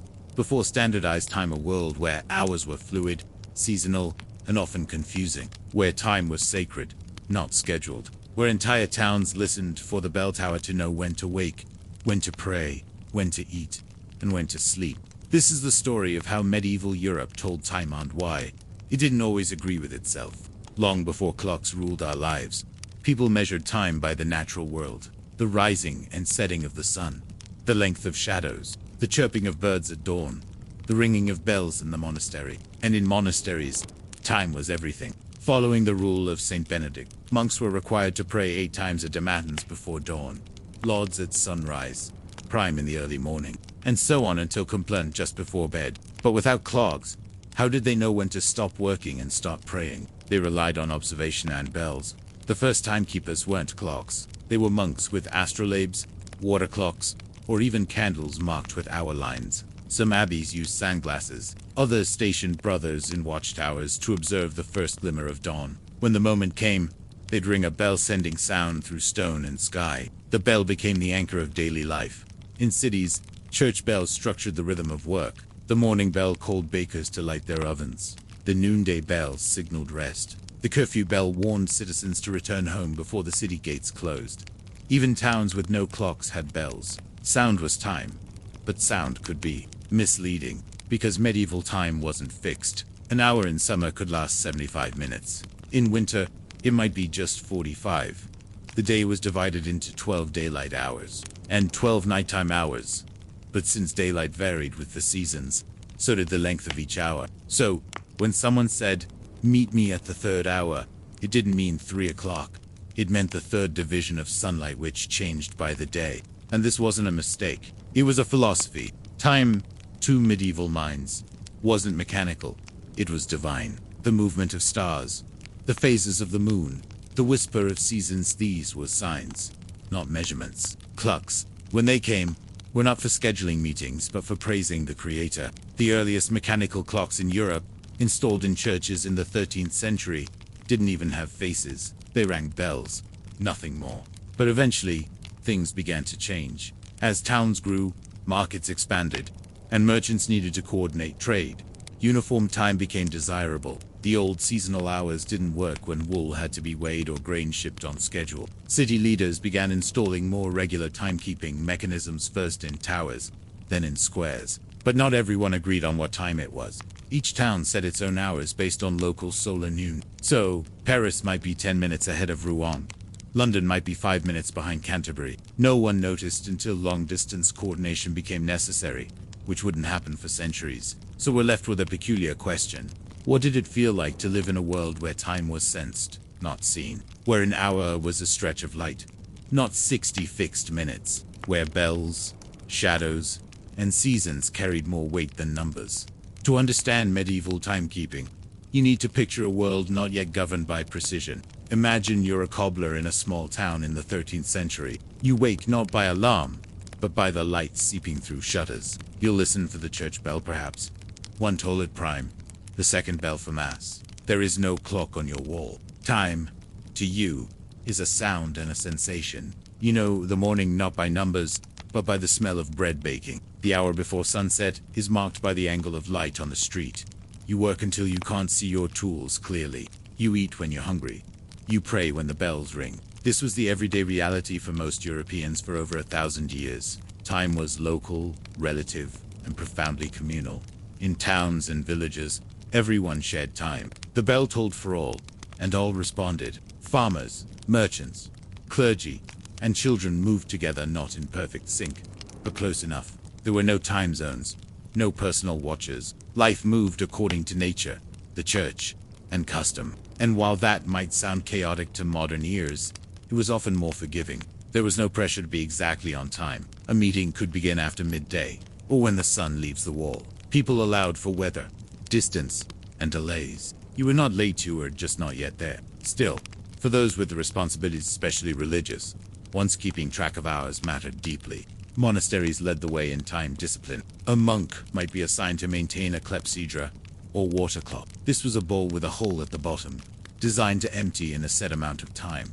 As water dripped, hours passed. Another tool was the marked candle, a simple wax candle with hour lines scratched into its side. As it burned, the monk could see how many hours had passed.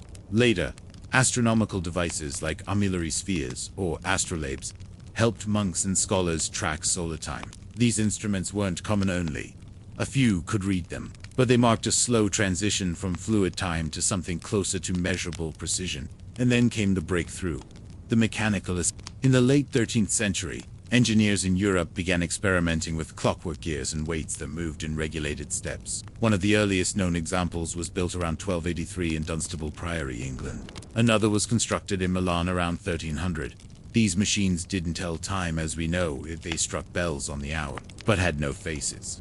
The first clocks with hands came decades later, and even then, accuracy was limited. A well-made clock might gain or lose 15 minutes per day.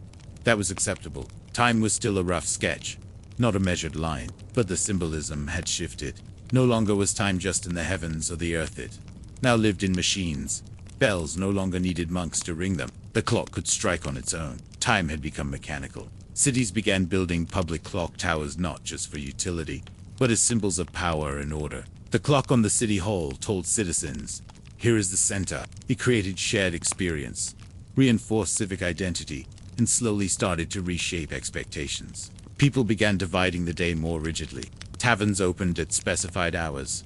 Courts began on the bell. Guilds established working times. And while few owned personal timepieces, everyone began noticing time's new rhythm. The church bell still rang, but now it struck at 7, not at dawn. A subtle shift, but profound. Still, the old time persisted in many places. In rural Europe, seasonal hours were used well into the 17th century. Some towns kept two systems: civic time for markets and ecclesiastical time for prayer. Even within the same city, clocks might disagree by several minutes. People adjusted. Watches were rare, expensive, and notoriously unreliable. But something deeper was beginning to change. Time was becoming abstract. It no longer depended on the wind, or the sun, or the voice of the priest. It was now measured in uniform, invisible segments, hours, minutes, seconds, regardless of weather or season. And with that came new expectations: punctuality, deadlines, efficiency, and for all its advantages, that change came with a cost. People began to feel ruled by time, rather than guided by it. The natural rhythms of light and dark gave way to schedules. Bells were replaced by ticking hands. Monks who once prayed when stars shifted now followed gears. So we might ask, what did we gain when we mechanized time, and what, quietly, did we lose? By the late Middle Ages, mechanical clocks had begun to find their way into cathedrals, town squares, and monasteries across Europe. The shift was slow but significant. With every bell that rang precisely on the hour, society took another step away from seasonal rhythms, toward the regimented pace of modern timekeeping. But even then, clocks didn't always agree. Each town still kept its own version of noon, defined by the sun being directly overhead. This meant that time varied slightly from place to place, even within the same region. In a world without trains or telegraphs, that discrepancy didn't matter much. If two towns were 10 minutes apart in solar time, no one noticed. No one needed to coordinate to the second. But as clocks became more widespread, a strange new problem emerged. They broke. Mechanical clocks, especially early ones, were temperamental. Dust, moisture, uneven gears, and temperature changes could throw the entire mechanism off. Church towers needed constant maintenance. Towns hired clockkeepers, whose full-time job was to wind, adjust, and correct these fragile machines. Some clockkeepers even slept near the tower to respond if it stopped unexpectedly. And when clocks broke, people noticed. Not just the absence of bells, but confusion. Shopkeepers opened late. Bakers mistimed their loaves. Workers arrived at the wrong moment. The very tool meant to impose order often required intense supervision. In this way, the earliest public clocks were less liberators than new burden. Meanwhile, personal timepieces were still rare. The first mechanical watches, emerging in the 16th century, were luxury items, decorative, and often worn more as status symbols than functional tools. Early pocket watches had only an hour hand, and could be off by half an hour or more each day. The idea of being 5 minutes late simply didn't exist. Time, though slowly becoming visible and portable, still operated in layers. There was church time, market time, agricultural time, all overlapping, all slightly different. And in this complexity, a quiet tension formed between measured time and lived time. Measured time was mathematical, mechanical, cold. It divided the day into equal parts, regardless of season or circumstance. It promised predictability. Live time was contextual, flexible, human. It bent with the weather, with conversation, with the position of the sun and the needs of the body. It offered comfort. For centuries, people moved between the two without conflict. You might tend your field by the sun, but sell your wheat by the market bell. You might pray when the church signaled, but rest when your body asked you to. And then came the railroads. In the 19th century, trains began running on strict schedules. Minutes mattered. Coordinating arrivals and departures across towns required standardized time. Suddenly, it wasn't enough for each city to set its own clock. They had to agree. In 1847, Britain adopted railway time, eventually leading to Greenwich Mean Time. Other countries followed. Time zones were drawn. Noon was no longer local. It was calculated. What began as a bell in a monastery had become a global system. But even as time grew more exact, clocks continued to break, drift, or disagree. Even in the early 20th century, factory whistles and radio signals were used to recalibrate local timepieces. People carried pocket watches, consulted town hall clocks, or checked factory bells to ensure they stayed aligned. And through it all, some resisted. Farmers often ignored the new clocks, continuing to work by sun and season. Rural churches rang their bells when the light changed not. When the telegraph said, some towns refused to adjust their clocks when time zones were introduced, choosing familiarity over standardization. A few kept to clocks, one for railway time and one for local life. Even today, you can find echoes of this tension. In Italy, campanili still chime the hours with minor delays, honoring local tradition. In parts of rural Spain, dinner begins after sunset, not by the wristwatch. And during daylight saving shifts, millions of people feel briefly unmoored, reminded that time is still, in some way, an invention.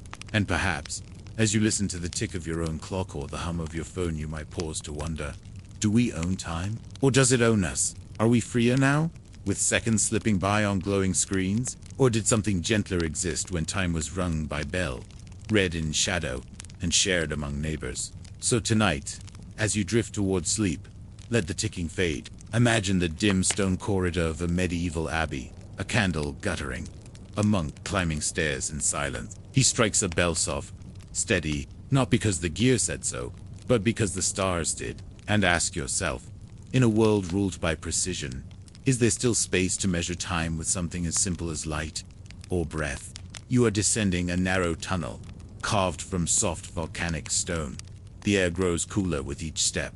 Around you, walls are smooth but ancient, worn by centuries of hands. You pass small doorways, chambers, ventilation shafts, and then, suddenly, you step into a vast underground room. It's quiet, too quiet. You are standing in a city beneath the earth. Tonight, you'll travel into the underground cities of Cappadocia, a region in central Anatolia, modern-day Turkey, where thousands once lived not in tents or towers, but in caves. Entire communities carved their homes into the rock, creating multi-level settlements stretching 8, 10, even 18 stories deep. There were kitchens, stables, wineries, chapels, ventilation systems, and escape routes. This wasn't a hideout. It was a hidden world. And what's most surprising isn't how these cities were built, but what? The region of Cappadocia has always been geologically unique. The land is made of tufa, porous rock formed by volcanic ash. It's easy to dig, yet strong enough to hold its shape. Early inhabitants of the region, possibly as far back as 1200 BC, realized that they could carve dwellings straight into the cliffs. Above ground, these are the famous fairy chimney stone spires that dot the valleys like a forest of stone. But below, the real marvel lies. A subterranean network of interconnected cities, the most famous of which are Derinku. Derinku is the deepest known underground city, reaching over 250 feet below the surface. It could house as many as 20,000 people, along with their livestock and food supplies. And it wasn't just one level, it was multiple, descending gradually through narrow corridors, spiraled staircases, and hidden passageways. So who built these cities? And more importantly, what were they hiding from? The answer is complicated. Over the centuries, Cappadocia was a crossroads between East and West, empire and invader, peace and war. Hittites, Persians, Greeks, Romans, Byzantines, Arabs, Seljuks, and Mongols all passed through. Each wave brought its own culture and its own threat. In the early Christian era, communities used these underground cities as places of refuge. As Christianity spread through Anatolia under Roman rule, believers faced persecution. Many fled to remote regions like Cappadocia. There, they carved not only homes, but churches, underground sanctuaries, decorated with frescoes, crosses, and altars. Later, during the Arab-Byzantine War, and again during the Mongol incursions, residents of Cappadocia used these underground cities to hide during raids. They could seal themselves inside for weeks at a time, using rolling stone doors to block entrances. These round boulders, disguised from outside, could only be opened from within. The cities were designed for defense. Narrow hallways forced invaders to enter single file. Hidden traps allowed defenders to attack unseen. Ventilation shafts brought in fresh air, even from 8 stories below. Wells tapped underground water, and food was stored in deep cellars, naturally cooled by the earth. It was, in every way, a fortress, but not one of walls and towers of silence and stone. And perhaps that raises a thought. Why build upward when you can disappear downward? Why face the sword when you can simply vanish? To imagine life in an underground city like Darinkyu, you have to leave behind everything you associate with sunlight. The air is dry. Still, the ceiling presses low. Light comes only from oil lamps, flickering in recessed niches.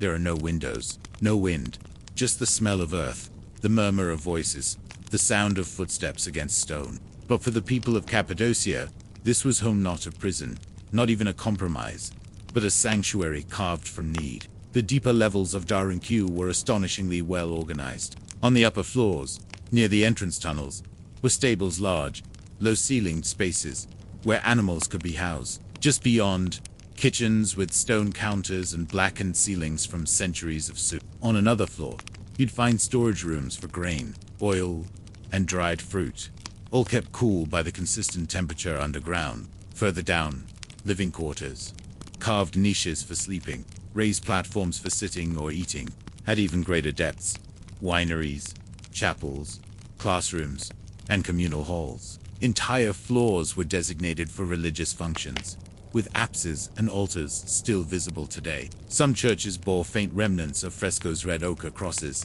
faded saints, symbols of faith tucked deep into the belly of the earth.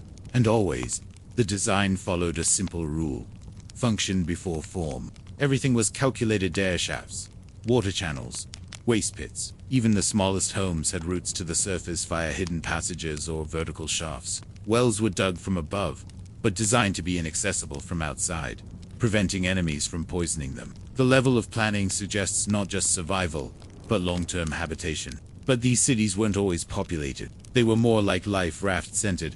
Only when when threats passed, people returned to surface villages, tended to fields, grazed their animals, and lived under open skies. The underground world was a fallback, a shadow duplicate of daily life that could be activated on a moment's notice. And yet, even as temporary homes, they left a lasting imprint. Archaeologists have uncovered inscriptions, tools, and artifacts dating across centuries. Some rooms appear to have been modified and reused again and again, first by Christians, later by Byzantine villagers, and perhaps even during Ottoman times. The designs were not static. As needs changed, new tunnels were carved. As threats shifted, new escape routes were planned. This wasn't a single civilization, it was a chorus of eras, all sheltering in the same stone. Even the act of carving was tough, while soft compared to granite or marble, is still stone. Digging it out with bronze tools, then later iron chisels, required enormous effort. Dust had to be cleared, walls smoothed, rooms shaped. And because the material compacted, ventilation shafts needed to be dug with precision, angled to allow airflow without collapse. There was no blueprint, no architect's scrub, just communal knowledge, passed down over centuries. Each generation dug a little deeper, widened a little more, always mindful of structural stability. Columns were left in place for support. Ceilings were arched to distribute weight. In some places, the rock was so naturally sound that ceilings remain unbroken to this day after 1,000 years of silence. But for all their defensive brilliance, these cities weren't invincible. There were risks. A blocked air shaft could suffocate entire levels. Food might run low. If an enemy discovered the entrance, escape could be cut off. But somehow, the cities endured, not because they were perfect, but because their builders were attentive. Every inch carved was a calculation. Every level added was a prayer against the future. And over time, they became part of the land. Travelers passed through without knowing what lay beneath. Armies camped above without realizing an entire population was silently watching from beneath their boots. Stories were told of cities that swallowed their people in times of war only for them to re-emerge when the threat had passed. Even today, in villages across Cappadocia, older residents speak of tunnels connecting one valley to another. Entrances now hidden in basements, wells that once led not just to water, but to entire communities. So, perhaps we should ask, what does it mean to build not for display but for survival? Not to be seen, but to endure. Above ground, empires changed flags, armies passed, taxes were levied, and buildings burned. But below ground, the cities remained still. The volcanic stone did not age like wood or fade like cloth. It simply endured quietly, recording centuries of footsteps in its dust, each one a small act of survival. By the time the Ottoman Empire controlled Anatolia, many of the underground cities had fallen into disuse. The threat of raiders had diminished. Surface towns became more secure. Villages grew around mosques and markets, rather than caves and corridors. And so, many entrances to the underground world were sealed, forgotten, or quietly absorbed into newer buildings. But they were never truly lost. Throughout the 19th and early 20th centuries, local villagers still knew about them. Some used the upper levels for cold storage. Others repurposed the chambers as barns or cellars. Children played in old tunnels, unaware of the history beneath their feet. It wasn't until the 1960s that the full extent of these cities began to re-emerge. When a man in the town of Derincu knocked down a wall in his basement and discovered a passage leading into the darkness, what he found would stun the world. A vast, multi-level complex, descending more than 250 feet, with connected rooms, staircases, and air shafts all hidden for centuries. Archaeologists soon confirmed that this was just one of many such cities. Others, like Kamakli, Mosk and Skunak, followed, and some believe many more remain buried, undiscovered beneath Cappadocia's rolling plains. These cities weren't isolated. Many were interconnected by underground tunnels that stretched for miles. You could, in theory, travel between entire villages without ever surfacing. These passageways were narrow, often only wide enough for a single person, and deliberately claustrophobic too, discourage invaders and slow attackers. Along the way, they included dead ends, stone doors, and trap chambers. Not just engineering, but defense by design. And what makes all of this so quietly remarkable is the absence of fame. The builders of these cities didn't leave inscriptions. There are no monuments, no royal signatures carved into the walls. No one claimed credit. The names of the architects and diggers are gone. What remains is the work itself, functional, careful, enduring. This was not a civilization built for glory. It was built to last. Today, tourists visit Derincu and Kamakli, walking the same halls once used by families in flight. The lights are modern now. The air is guided by fans. But the original stone still bears the marks of chisels, the soot from old fires, the hollows where oil lamps once hung. In some places, you can still feel the smoothness of worn doorways. And in the silence, there is a kind of reverence. Because to live underground is to accept the limits of control. You'll surrender sunlight. You'll sleep beneath stone. You measure your world in steps and echoes. But in doing so, you gain something rare. A space untouched by the chaos above. And this brings us to a final reflection. In a world that builds ever taller, ever louder, ever faster, what do we make of a society that chose to dig down, to vanish not in defeat, but in wisdom? What might we learn from people who saw danger, and rather than confront it, simply disappeared for a while? So tonight, as you rest, imagine yourself in one of those deep chambers. A flickering oil lamp, the steady hum of silence. No clocks, no alarms, just stone and time, and the quiet knowledge that the surface will wait. And ask yourself, when the world becomes too loud to bear, is it so strange to dream of a home that hides, listens, and endures? You are walking through the blistering heat of a Persian summer. The air is dry and still. The sun hangs low, unrelenting. Yet, as you round a quiet stone wall, you step into a dome-shaped building, shaded and silent. Inside, it is cool. Not just cooler than outside. You step closer to the center, and there it is. A basin, holding blocks of ice harvested months ago in winter, still intact. There is no refrigeration, no wires, just geometry, airflow, and ancient science. Tonight, you'll explore the forgotten world of ancient ice houses called yakchuls in Persia, ice pits in China, and ice wells in Europe. For thousands of years before electricity, humans found astonishing ways to store ice and preserve food through the hottest months. It was a slow science measured not in degrees, but in design. And in many ways, it was smarter than we think. The Persian yakdil is perhaps the most elegant example. First built over 2,000 years ago, these structures looked like massive, conical, often 10 to 15 meters high. From the outside, they resembled ancient silos or kiln, but inside, they housed ice harvested in winter, stored through the scorching months of summer. Some even made ice in winter by channeling water through shallow night-exposed pools that froze naturally and were then transferred inside. But how did they work? The key was design. The thick earthen walls, often made of a special mortar called saruj, had excellent insulation. The walls were sometimes more than 2 meters thick, made of sand, clay, egg, whites, ash, and animal hair. The mixture was waterproof, rot-proof, and able to withstand centuries of weather. Ventilation shafts were placed precisely to encourage convection. As warm air rose, it was pulled upward and out, while cooler air settled inside. The domed shape minimized surface exposure to the sun, while maximizing vertical airflow. Some yakdos were built next to wind, as explored in an earlier story, funneling breezes downward to keep the interior even cooler.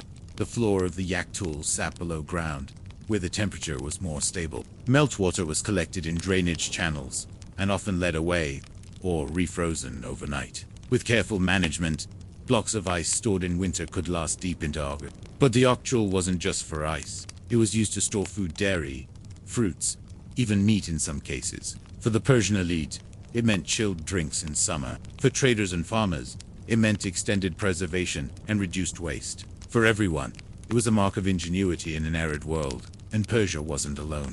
In Imperial China, ice harvesting was an organized state function. As early as the Zhou dynasty, the royal court collected ice in winter, storing it in deep ice cellars made of packed earth and stone. During the Temps and Song dynasties, records show large iced warehouses maintained for the nobility, used for food preservation and summer rituals. The Romans imported snow from the Apennines, storing it in pits lined with straw. In medieval Italy, snow pits were dug into hillsides and filled with winter snow, packed down and covered in layers of hay. In Mughal India, ice was created at night by placing shallow clay trays of water on straw beds, exposed to the clear skies and cooled by evaporation and radiation. Each region had its own technique, its own local adaptations, but all shared the same idea. Cold could be caught, held, saved. And that leads us to a quiet marvel of history. In a world without machines, without freezers or climate control, people didn't surrender to the heat. They adapted gently, patiently, brilliantly. So we ask, how did they figure this out? What did they understand about temperature, airflow, and material long before thermometers and engineering degrees? The answer begins not with thermometers or blueprints, but with observation. Ancient builders watched how air moved through valleys. They studied how moisture evaporated from clay pots. They felt how a cellar stayed cooler than the courtyard. Knowledge was gathered not from labs, but from living in close relationship with the land. They understood heat not as an enemy, but as a force that could be redirected, delayed, and resisted with patience. In Persia, architects refined the design of yakuls through centuries of trial and tradition. Some were communal, used by villagers to store ice and preserve food for festivals. Others were built by wealthy landowners to keep milk from spoiling and drinks cold during long summer days. The best designs combined geometry, convection, insulation, and sometimes wind. But always, the goal was passive, cooling, no fire, no labor, just natural forces. A similar strategy appeared in China, where imperial ice pits became a symbol of state control and seasonal luxury. As early as the 7th century BCE, the Zhou dynasty established ice harvesting as an annual state function. In winter, teams of workers cut blocks of ice from rivers and lakes, transporting them to specially built underground pits lined with stone and straw. These ice houses were guarded and maintained by court-appointed officials. In Temps dynasty records, ice was stored in ice wells and distributed to the palace during summer festivals, religious ceremonies, and for medical purposes. The coolness wasn't frivolous, it had ritual and restorative value. Some texts even describe the timing of ice gifts as signs of favor or rank. A gift of ice was a gift of well-being. In India, where deep freezers were rarer, Mughal engineers relied on evaporative cooling. In cities like Delhi and Agra, they placed shallow trays of water over layers of straw at night in enclosed courtyards. Clear skies and low humidity allowed the water to freeze via radiative cooling. The ice was gathered early in the morning and stored in underground cellars. This method wasn't just local invention, it had been adapted from Persian techniques and refined to suit the subcontinent's unique climate. Meanwhile, in Europe, ice storage took a different path. The Romans, particularly during the imperial period, brought snow from the mountains and stored it in insulated pits. Wealthy estates outside Rome sometimes had snow wells lined with straw and covered with clay tiles to protect from summer heat. These weren't common, but they were Snow was added to chilled wine or used in medicinal compress. In medieval Italy and France, large ice houses were dug into hillsides or built partially underground. These structures were often dome-shaped and lined with thick masonry. Snow and ice, gathered in winter, were packed with sawdust or straw and compressed to delay melting. The largest ice houses could store tons of material and keep it viable until late summer. In Britain, ice pits and ice wells became more widespread in the 17th and 18th centuries, especially on large estates. The aristocracy began importing ice from Norway or harvesting it from frozen lakes. Ice was stored under gardens and used for making ice creams, sorbets, and chilled drinks. These ice houses were feats of passive design, cool, dark, and deeply insulated. What all these systems had in common was a profound understanding of how heat moves. Even without modern thermodynamics, ancient and medieval engineers knew how to create. They dug deep to escape the sun. They used thick materials to resist temperature swings. They designed domes and vaults to circulate air. And most importantly, they worked with nature, not against it. This wasn't just about comfort, it was about control. In many societies, the ability to store ice was a symbol of authority. In Persia, it showed planning and communal investment. In China, it represented imperial order and ritual. In Europe, it reflected social status. Whoever could preserve cold in a hot world could also preserve power. But all of this required patience. Ice was harvested in the depths of winter, long before it was needed. Storage pits were prepared months in advance. Food was dried, salted, or chilled with foresight, not convenience. There were no switches to flip, no settings to adjust, just design, rhythm, and trust in the systems built by hand. And yet, there was fragility too. A single cracked wall could ruin months of preservation. An unusually warm winter could limit the harvest. A careless worker could introduce warm air too soon. There was no backup, no redundancy. You had to get it right the first time. Still, these systems endured for centuries. Some yak tools in Iran are still standing. Many were used well into the 20th century. Others have been restored, studied, and even replicated by modern engineers exploring sustainable cooling. As energy costs rise and the climate warms, interest in passive refrigeration is quietly returning. Because the truth is, the ancients didn't lack the answers. We just stopped listening. So tonight, as you rest, imagine a summer long before electricity. A bowl of pomegranates chilled inside a domed chamber. The quiet drip of meltwater into stone channels. A merchant grateful that his goods are preserved. A family sharing a cool drink in a courtyard under a starry sky. Whispering thanks for the cold that still waits in the earth. And ask yourself, if they could preserve winter in the heart of summer with no machines, no buttons, no fuel, what else have we forgotten how to do? As the modern age unfolded, ancient ice storage began to disappear, not all at once, but inch by inch. Electricity crept into kitchen. The hum of compressors replaced the silence of stone chambers. Cold, once a seasonal gift stored with care, became a commodity on demand. And with that, the world forgot what it meant to wait for winter. By the late 19th century, industrial refrigeration had transformed food systems. Ice no longer came from ponds or mountains, it came from factories. Giant blocks were sawed from frozen rivers in places like Boston and shipped in insulated barges across oceans. In time, this too gave way to artificial ice production and eventually to the home refrigerator. Suddenly, the old ways, domes, pits, straw, thick walls seemed obsolete, but something valuable faded with them. In the rush for efficiency, the deep relationship between people and climate, between design and environment, was lost. Where yaktos and ice pits responded to geography, culture, and season, modern refrigeration imposed a single answer on every place. Cold became uniform, mechanical, unthinking, and yet the structures remained In Iran, many yakchuls still rise like earthen thimbles over the deserts some abandoned. In England, you can still visit the ice wells of Georgian estates, quiet beneath head. In China, records and stone pits remain, telling stories of imperial functionaries tasked with tracking melt rates and ice quality centuries ago. Even today, in remote villages, some families still use passive cooling to store food, placing jars in underground niches, or covering clay vessels with wet cloth to encourage evaporative cooling. Not because they are nostalgic, but because it works. And that's the quiet marvel. These systems still work. They don't require energy grids or rare materials. They rely on design, timing, and trust in the Earth's rhythms. A well-built yaktul in the Iranian desert, with no electricity, can still store ice through July. An underground chamber in a Chinese courtyard, insulated with straw and tile, can keep water cold for weeks. In fact, architects and climate scientists are beginning to study these old methods again.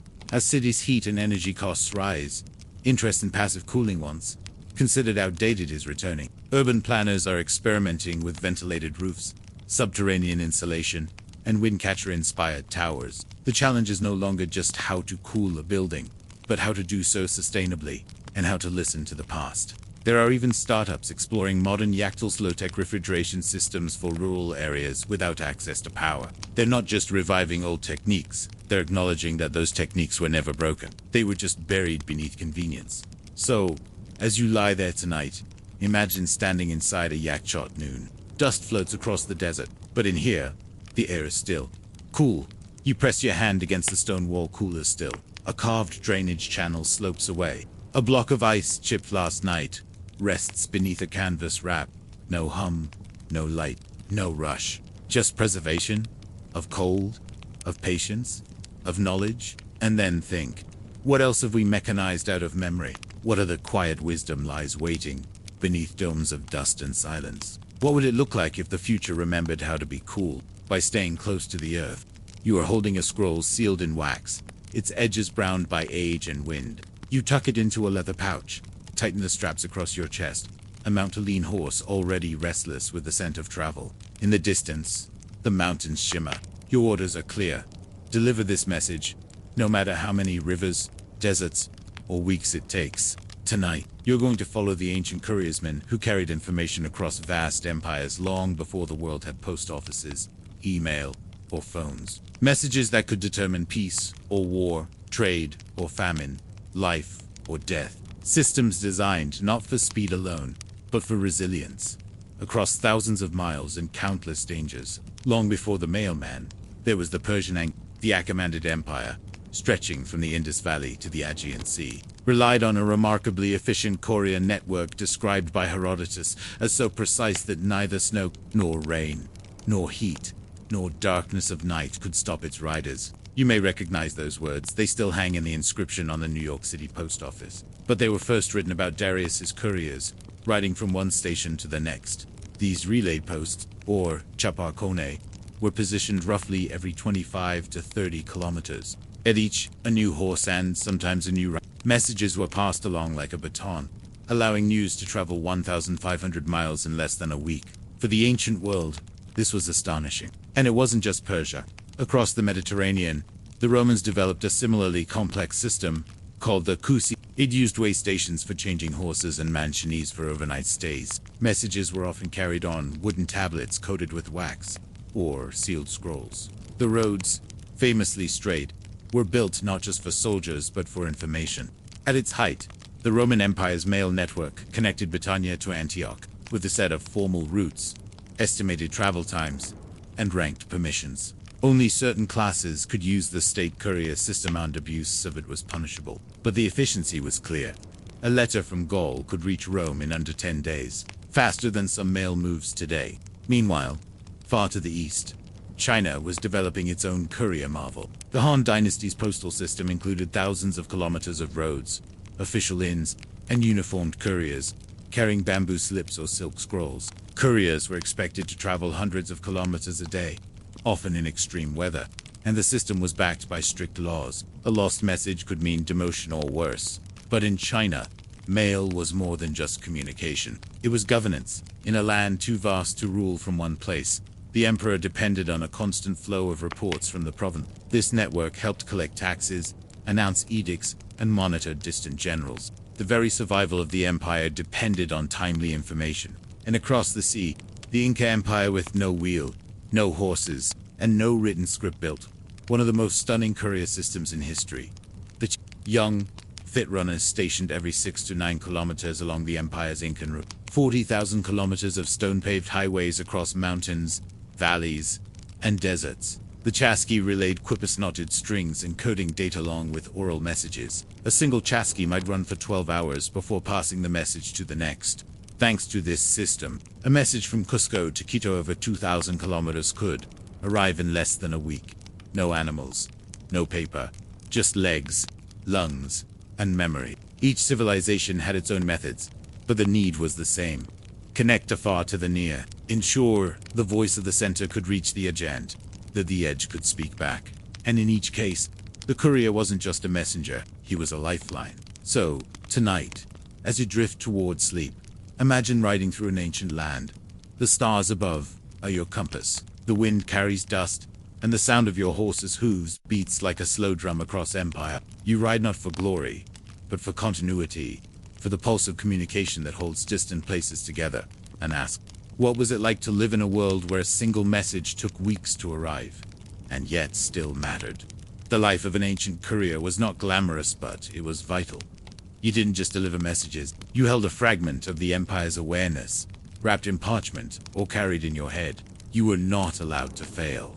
In many systems, couriers were selected not for rank, but for reliability and endurance. They were trained to navigate deserts, mountains, forests, and rivers. In Persia's Angarium, you had fresh horses but faced hostile weather, highwaymen, and difficult terrain. In the Incan Andes, you might run through thin air, cold wind biting your skin, carrying not just a message but the memory of what was said, ready to recite it word for word.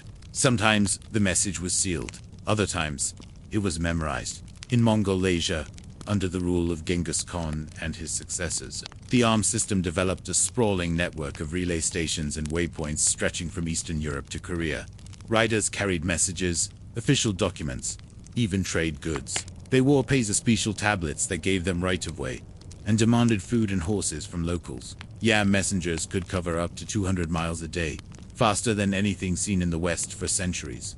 And unlike many earlier empires, the Mongols maintained the infrastructure. Stations were stocked with hay, supplies, and sleeping quarters. Some records suggest there were 10,000 stations across the Mongol realm. The post was seen as an extension of imperial vision, organizing tribute and allowing surveillance across impossible distances. But what happened when messages went wrong? In ancient China, the courier was often punished for late or missing deliveries. In the Roman Cusus Publicus, abuse of the system, like using it for personal letters, was a serious offense. In Persia, losing a royal dispatch could mean death. The burden of carrying news was not only physical, it was political. And still, things did go wrong. Flooded roads, dead horses, robbery, illness, war. Sometimes, couriers simply vanished, their fate unknown. The message never arrived. The emperor waited. A general acted late. A bride stood alone. This was the risk of time, stretched thin across terrain. But the systems, somehow, still worked. Not because they were perfect, but because they were layered. Most empires had redundancy, multiple messengers, encoded copies, verbal confirmation. The Incas relied on oral redundancy. If one chasqui forgot, the next would correct him. Romans often used two messengers to send the same scroll. Chinese officials created carbon copies, rubbing ink across bamboo slats to imprint identical messages. Over time, new roles appeared: inspectors, relay masters, code scribes. The system became more than just roads and riders. It became a culture.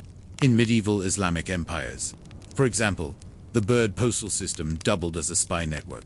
Couriers not only carried letters, they reported on local governors, monitored army movements, and relayed political rumors. The caliph's court used them not just to speak, but to listen.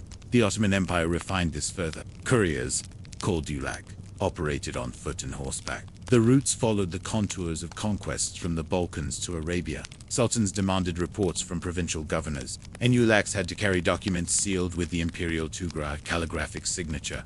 Lost mail meant a loss of face, or worse, an accusation of betrayal. And outside the state systems, private couriers emerged. Merchants needed messages too, so they hired trusted riders, scribes, or even slaves to carry contracts, inventories, and price lists. Some created commercial relay networks, particularly in the Italian states, where the roots of modern postal contracts began to appear in the 13th and 14th centuries. The Tasso family, from Bergamo, would eventually establish courier services that formed the basis of the European post. But these commercial couriers faced their own risks. They crossed territories ruled by rival lords. They carried documents worth fortunes. And, unlike the royal messengers, they had no Pisa. So they disguised letters. They hid messages in shoe soles, belt linings, or hollowed walking sticks. A system of codes developed numerical substitutions, invisible ink, or trusted oral transmission. The more valuable the message,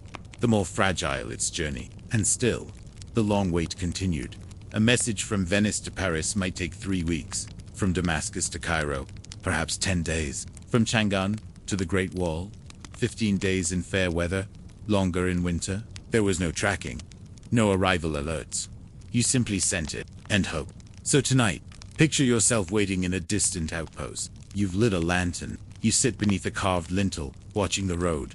Dust rises in the distance. Is it a rider? Is it news? Is it your message? Returned. And if not, tonight, maybe tomorrow. That was the pace of the world, slow, uncertain, deeply human. And it leaves a question: what changed when messages began arriving instantly? And what exactly was lost when waning was no longer part of the message? By the time the Renaissance bloomed in Europe, the seeds of the modern postal service were already planted. Families like the Tassis operated private courier routes that connected merchant houses and kingdoms. Their riders crossed the Alps and the Pyrenees, bearing not only royal decrees but merchant ledgers, wedding invitations, and diplomatic intelligence. In 1490, the Holy Roman Emperor Maximilian I granted the Tassis family a monopoly on delivering mail within his empire. What began as a family-run operation soon grew into an international network, linking Brussels, Vienna, Innsbruck, and Rome.